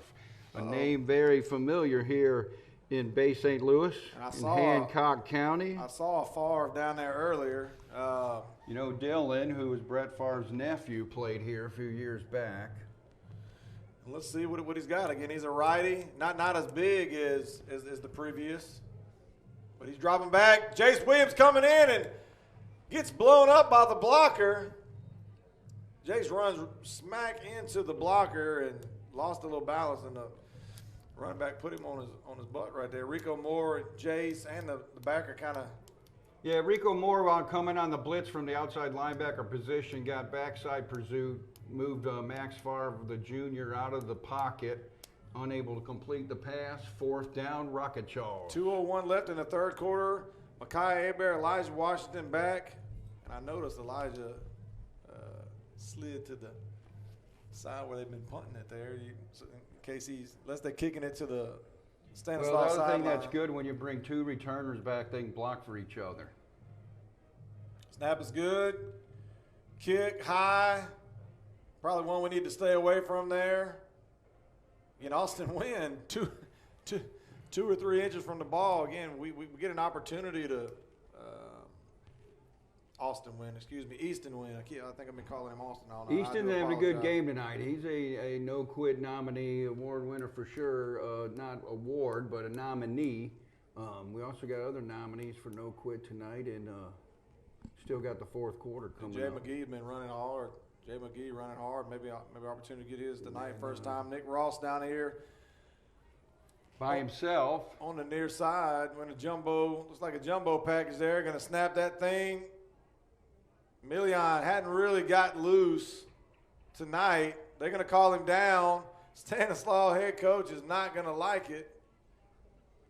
Down by contact. Jackets playing a tight end, unusual set, and an H-back. It's a little power look. That's that goal line look right there. So we went with the direct run for Million there. Million checking out. Well, Million's checking out. Then I'm assuming we're going to direct snap to either Jay McGee or we're going to direct snap to Elijah Washington. And if we're doing that, it's 100% pass. So 100% run. Washington in at quarterback and with Jay McGee beside him. Coach Whitehead said, Elijah, no, they're going to snap it to Jay McGee here. Jay McGee's going to follow behind Elijah. Elijah with a little, I'm not going to call it out a block, but Jay McGee's still running. Elijah gave him a little elbow as he ran by him. Gained about 4 on the play. Third down and 8. Jackets satisfied with this 8-point lead, letting the clock run a little bit, trying to get the running game going. 40 seconds left in the third quarter. 3rd down and 9. 15-7 St. Martin. See if we can't get a drive going here. We can hold on to the football for a little bit. Hard snap there. Hard count. I keep saying hard snap. Hard count right there. Again, Jay McGee's going to switch sides. Twin set. Jay McGee on the right. Going to fake it to Jay McGee. Ball didn't look good coming out of him. Well, that was a play-action bubble screen, what the play call was, but number 58 for the Rocket Jaws, Connor Moran, the defensive end, got a big paw on it and knocked the ball down, bringing up a 4th down for the Jackets. Mark Yellow Jacket Fountain has joined us. 15 seconds remaining in the 4th. Last chance to vote for those finish line performer of the month. Low snap, great punt. Oh, Henry with the drop, bobbles it at about the 5.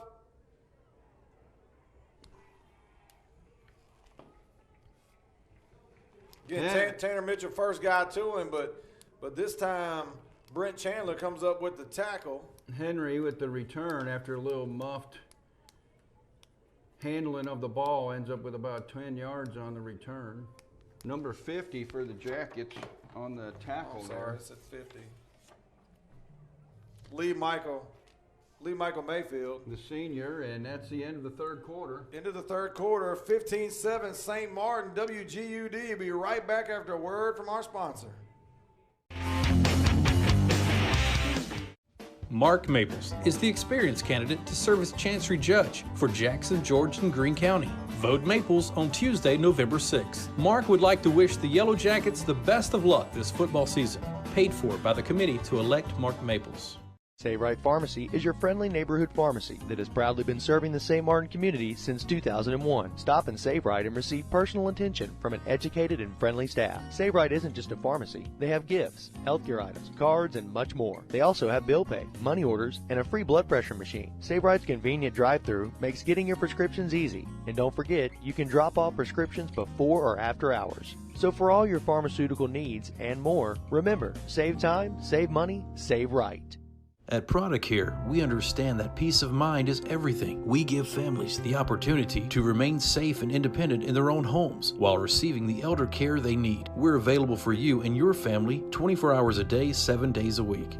Hi, I'm Jamie Wynn with Prada Home Care. We are pleased to provide our services to individuals along the Gulf Coast and surrounding communities. Give us a call today. Prada Home Care. Call today for a free consultation, 228-355-9971. Mark Maples is the experienced. Welcome back to St. Stanislaus. 11:53 left in the fourth quarter. You missed one play. Might be glad you missed it. Franchot Cannon looked like the pass was thrown to him. And I don't know if he was thinking about Max Favre, it. the quarterback, tried to throw the deep ball, and it was right in Franchise's hands. It went right through. I mean, but it's 15-7, fourth quarter, 11:53. That looked like the play was designed for Franchise. Sometimes you're too open there, Rick. Gonna give that thing this time to Henry, and we are there. It is a great sight to look out there and see us be able to dominate the other team's running game, because we're going to need it. When you're talking about region play, the Gulfports, the D'Ibervilles, they run the football. Norday White with the big stop there from the defensive tackle nose guard position. Norday playing well tonight with discipline. 3rd down and 9. I'd like to give a shout out, Coach, to Mark Stingham, Yellow Jacket Fountain. Mark, longtime Yellow Jacket supporter. We love seeing him at home games. Glad he's tuning in tonight. They're going to hit 11 out here in the flat. They're going to throw it. We got a chance. Tell you what, they've run that pattern where they've sent 11 in motion, cleared everybody out, and he's been open here on the flat. Yeah, and then he runs a little wheel down the sideline. Favre had him wide open, just kind of overthrew him. The receiver has been playing very well tonight, number 11, Payne. 4th down, Rockachaws. Elijah Washington and Micaiah Abear back deep for the Jackets. Favre standing at 5'10", not the biggest guy, back there throwing that football. So, some of these balls have, he's throwing a little high. See what they got here. See if we can get a nope. Ball's going to go out of bounds at the 47-yard line. 10:56 left in the fourth quarter. Excellent field position for the Jackets here. 1st and 10, their own 46. Chaz Pilot got pressure on the punter. It affected the punt. He kicked it straight up in the air. I think we've had good field position. We have to capitalize. Offense has got to come through here. Defense is holding their own. Kenny Williams with a touchdown. Offense got to come up with and I don't say a big play. We don't need a big play right here. We just need to grind the football, hold on to it. I expect the running game to be working. Elijah Washington back here. He'll hand that thing to Elijah. He bounces right. He want to go there and takes a seat right there. Brandon Cunningham out here blocking on the sideline. Give credit to the linebacker for the Rockachaw, number 84, Williams, Thomas Williams on the stop. 2nd down, 11. Stanislaw coaches is wanting a penalty for Brandon blocking. The 6'5", 300-pounder Mississippi State commit needs to be pancaking people on this drive. 2nd down and 11. Gonna give that thing to Elijah. He's got room. Well, I said it earlier. We hadn't had to say it. Marquez 1 block away right there from taking it to the house. Again, his guy got by him. Marquez got get in the way, push him. But let's give props to number 13, Micaiah Abear, which sealing the inside backer, which gave a running lane. Great block by the slot receiver. The clock is ticking in the Yellow Jackets' favor. 9:54 left in the fourth quarter. Jackets 3rd down and about 4. 15-7. And I'm looking for the hard count right here. Let's see if we can get it. Nope. Don't get that thing to Jay McGee up the middle. I like giving it to Jay McGee. 1-5. Hey, look, we're early in the fourth. Jay dropping the hammer on the broken tackle at the line of scrimmage, not being denied, and that's another Yellow Jacket. 1st down. Look, you start getting to this time of the ball game, we start talking about no-quit award winners. I'm leaning towards, I know Kenny had a great play, but Jay McGee, getting the start tonight. Big brother on the sideline over there watching. Jay McGee is running inspired.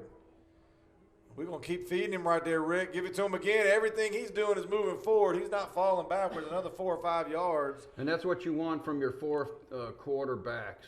Jay put on that extra weight this summer. It's all muscle. He's up to 205, maybe 210, and he's dropping a hammer between the tackles, and the big guys up front are getting the push. Gain of 4, 2nd down 6.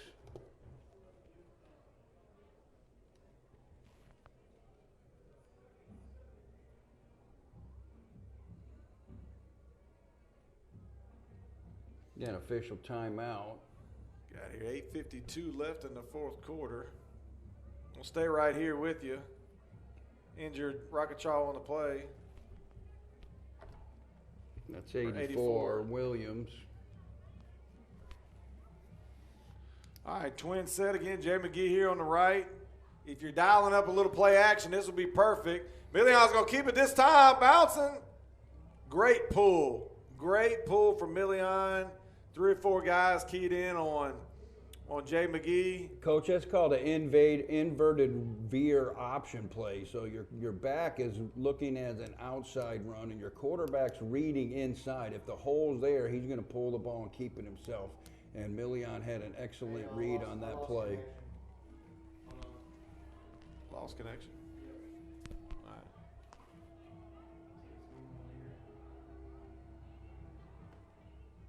Hold on to it. It's ground. Ground can't cause that fumble. No, he Come hit on it. now. You guys got to be awake. He lost it in the air. He had the ball over here and it got hit. What happened to our cast? We'll just keep talking like we're here, I guess. Oh, goodness gracious.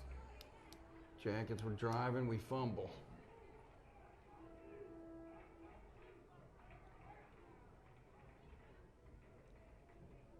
Yeah, y'all just have to give a recap. I might have to just come on a new broadcast. I'm not sure what's going on there.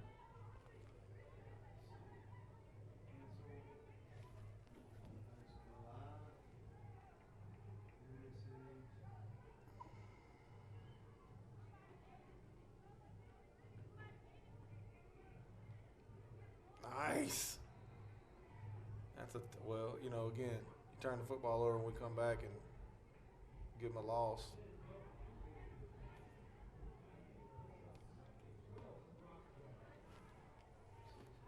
Somebody's upset on the. All right, so what's the plan? New cast or?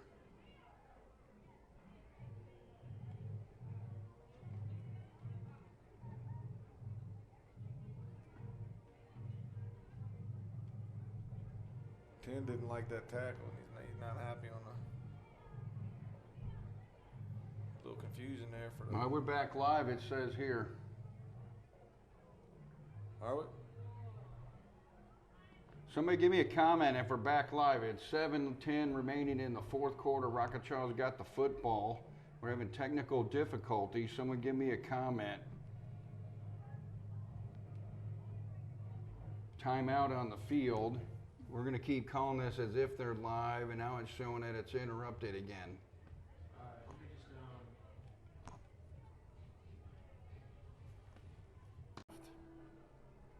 You Elijah up the middle. We're gonna get it again there, Rick. Good run. They're starting to. That defense is starting. I'm recording it right now. I mean, that's the only thing I can think about doing. Did we lose our? Yeah, we don't have. We lost our cellular feed. Yeah, well, this thing's out of data, I guess. Tim said give us 2 minutes and he's gonna try to get it going. We just loaded it up with data too, so. It's all right. Year one, man. There's going to be a few bumps in the road.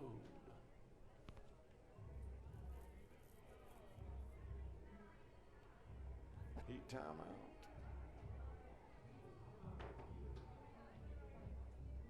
Man. But the throwing the helmet. I mean, not that it's okay for Brandon or any of those guys, but I mean, throwing the helmet.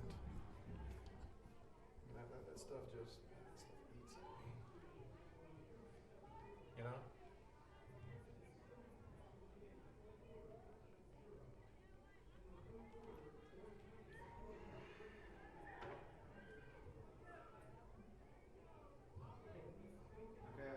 he just paid it. I gotta reboot it now, so we'll see. Close project. Fair penalty here or there. We actually did have a touchdown that was called back. We had a unnecessary block in the back, but the bottom line, it's still Yellow Jacket football. Million drafts back, gonna take looking for the route to Marquez Gillespie. Again, 4:24 left in the fourth quarter, 15-7. St. Martin can bring up fourth down. You missed a little bit. Again, we do apologize for the technical difficulty. someone underneath, we can't control the cords underneath the booth, and somebody must have knocked something out, and then we had to reset from scratch. So we do apologize. So, yeah, the fans missed some action. I tried to make comments on the old feed. There's just technical difficulty.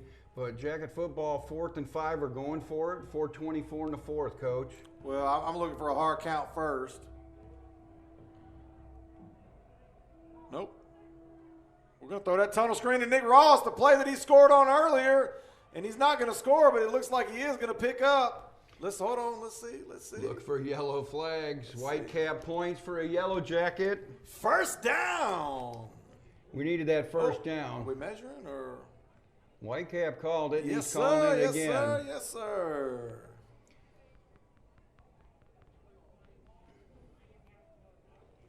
All right, so let's set the stage since we got this going again. It's 4:12. Jackets lead 15-7. Clock's counting. We got a first down. The ball spotted at the 33. We're in good shape. 4 minutes and ticking. 15-7 St. Martin. Stanislaus can't score if they don't have the ball. Again, down. It's going to take a touchdown and a 2-point conversion for them the way it stands now. But we have the ball. We'll get that thing to Elijah Washington, bouncing up the middle. Just hard, tough nose running between the tackles for the Yellow Jackets. Following behind left tackle Johnny Irquezo and Easton Whitehead in at left guard with a nice block. Big East, the biggest man on the field down there again. Second down 6, 4 yards and cloud of dust. In Easton Whitehead, if we have our depth chart this week for the first time, and when you look, Easton Whitehead, Kane Wilson, Tarek Bryan are the 3 guys that really fill in any of the holes when somebody needs a break. It's a great job blocking Easton. Again, Elijah with another spin, making plays by himself. It was all Elijah there, Coach. And we've gotten in trouble a little bit tonight when the guys have made those type of plays. That's kind of where some of these blocks have come. Maybe people thought we were down, and all of a sudden he bursts through there, and somebody tries to. 84 Williams with the tackle finally, but Big 71's been a handful for the Rocket Charles. That's Hogan Benvenuti. There you go. And he's been in the Jacket backfield several times tonight. But the good news is 3rd down and 3, and there's 2:33 left and ticking. All right, let's go hard count here. Trips right for the Yellow Jackets. Nick Ross on the left.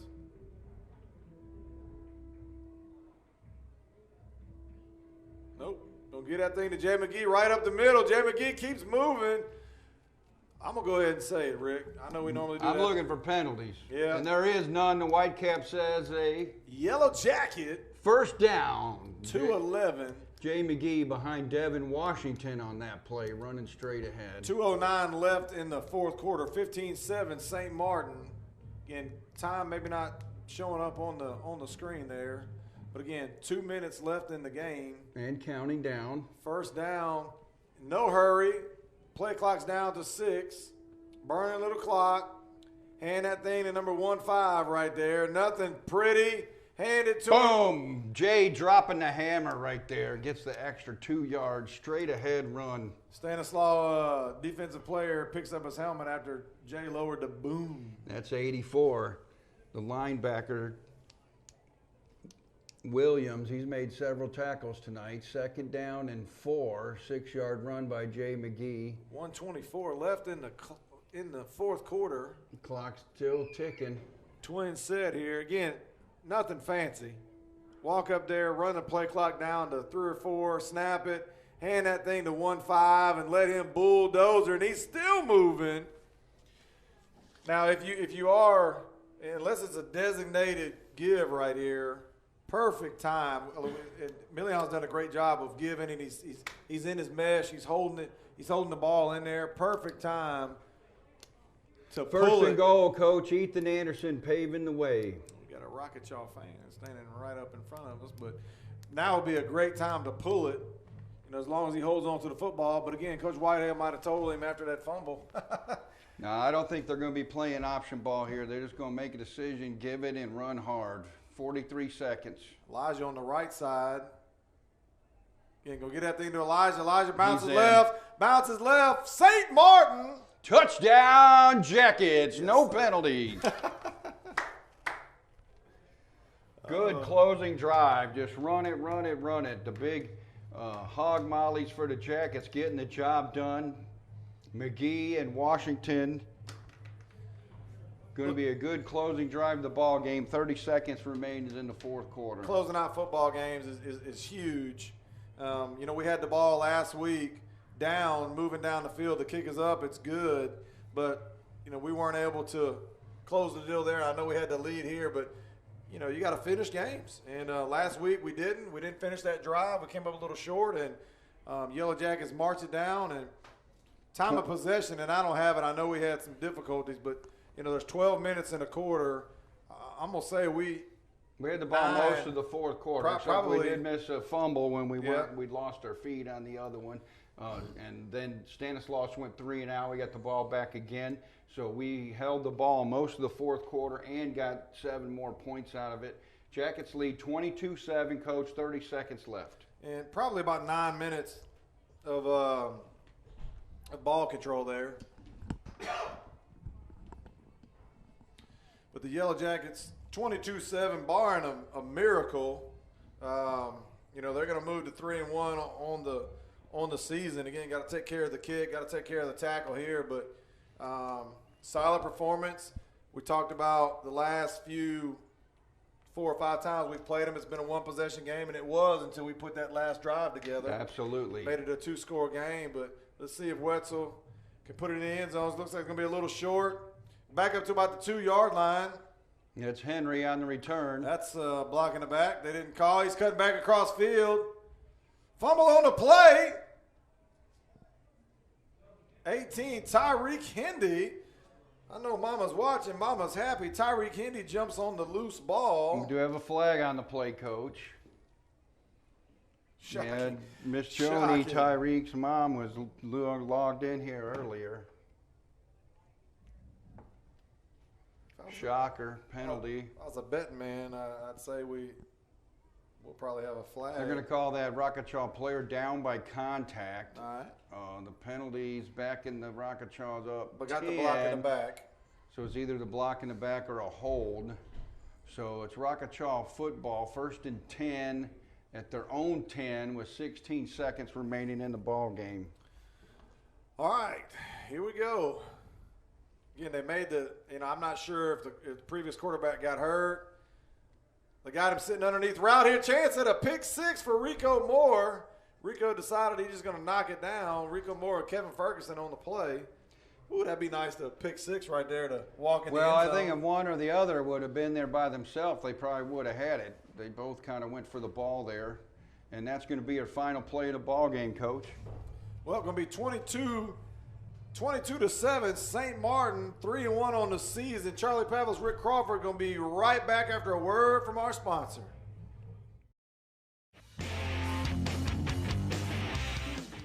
Are you planning on building a new home? Or does your home need remodeling or repairs? No matter the size of the project, Hires Construction has the capability to build high-quality properties from start to finish, while controlling the cost, quality, and timing. So for your next project, choose Hires Construction. Higher quality, higher standards. Hires Construction, family owned and operated since 2010. For all your construction needs, give us a call at Hires Construction. If you're thinking about selling your house or buying a new home, please give me a call. The highest compliment I can receive is a referral from a satisfied customer. Melanie Adams would like to wish the St. Martin Yellow Jackets the best of luck this football season. Go Jackets!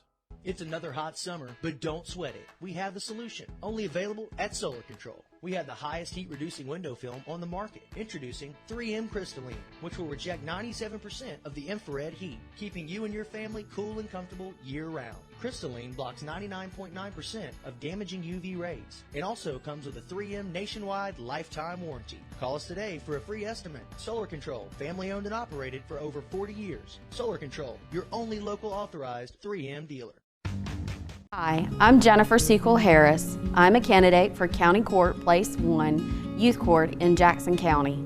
I've been a resident of Jackson County since 1995 and have practiced law here since 2001. I have served as a guardian ad litem for abused and neglected children in both youth court and chancery court.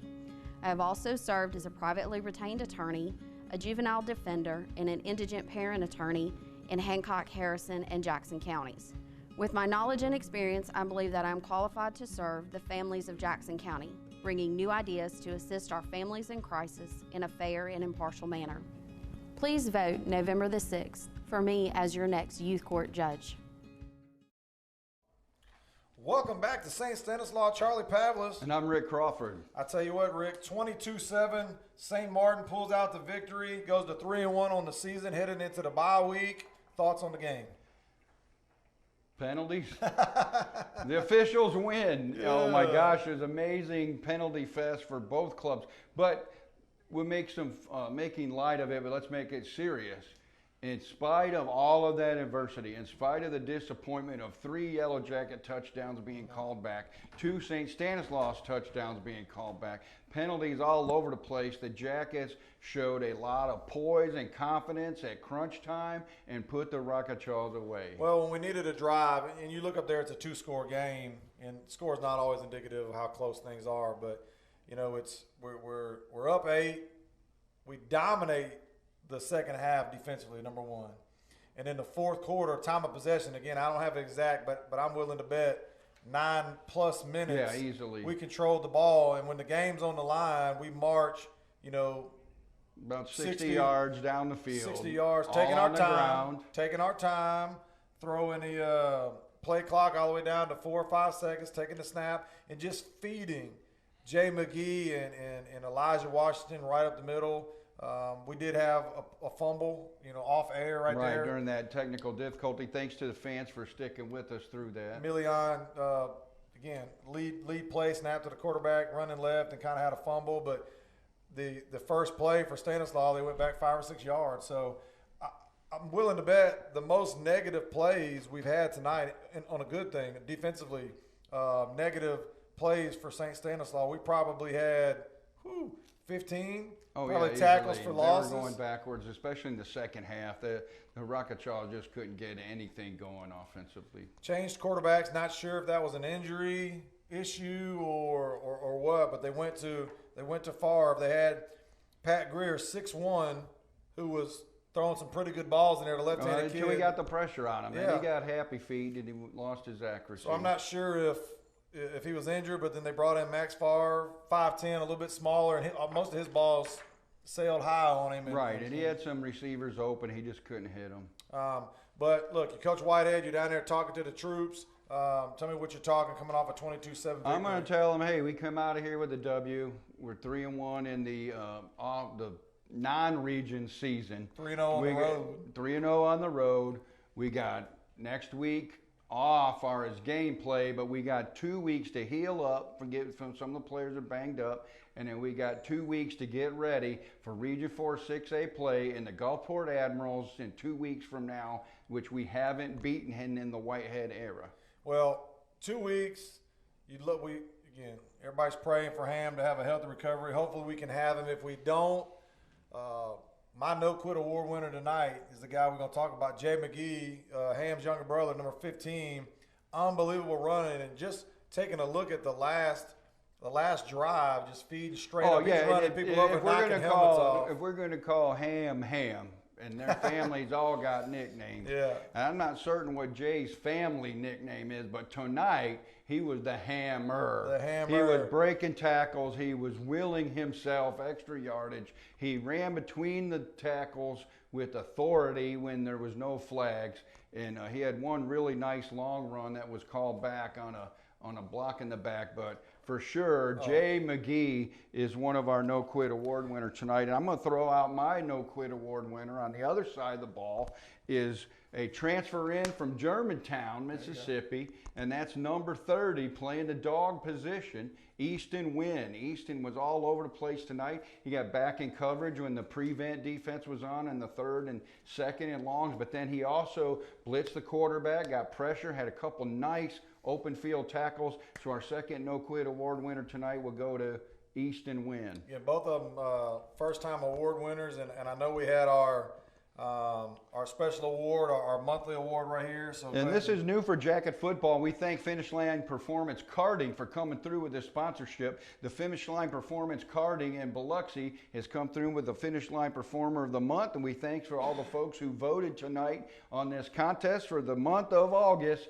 Middle linebacker number 44, Kenny Williams, the Finish Line Performer of the Month. And not only, is he Finish Line Performer of the Month, he got a great head start at Finish Line Performer of the Month for next for September. For September with that pick 6. Again, we Clutch. said it. Yeah, he's not gonna outrun anybody for too long, but he outran one or two guys, got in the end zone. And look, you're talking about Kenny leading us in tackles. All over the field. Pick 6, Getting a pick 6. Kenny is an excellent middle linebacker. He's one of the best in Region 4 6A for sure. Definitely. Might even have to put a package in there, and we get that jumbo package, let him lead block and put his shoulders down and move somebody out of the way. But look, 3-0 on the road. Again, I've been coaching a while, year 17 for me, coaching, and things you talk about is winning games on the road. Doesn't matter who you play, where you at, what the conditions. If you can find a way to go on the road and win, you have nothing but confidence coming back. We've played one home game, obviously we lost, but probably to the most explosive team we're going to play all year, and we held them to 17. So without a doubt, if there's questions, and we see people, look, we want to be positive on the broadcast. Absolutely. We want to be positive, and we're not telling people they can't say this or that. But remember, we're talking about 15, 16-year-old kids. Right. We were all there, and we didn't have the world watching us live and pointing all of our flaws out. So, man, we appreciate everybody's comments and viewing in, but we appreciate the hard work that those young men are providing out there, and we want to have positivity coming out there. But without a doubt, and people were talking about it on there, the quarterback position, we got to improve over the next 2 weeks. I say quarterback position, making plays down the field in the passing game. So, again, coming to you live from Bay St. Louis, Charlie Pavlis. And I'm Rick Crawford. We'll see you back in 2 weeks. Join us next week for Coach's Corner. Got to pack the house. 2 weeks. Gulfport Admirals, Region 4 6A plea. Go Jackets. See you next 2 weeks. See you in 2 weeks.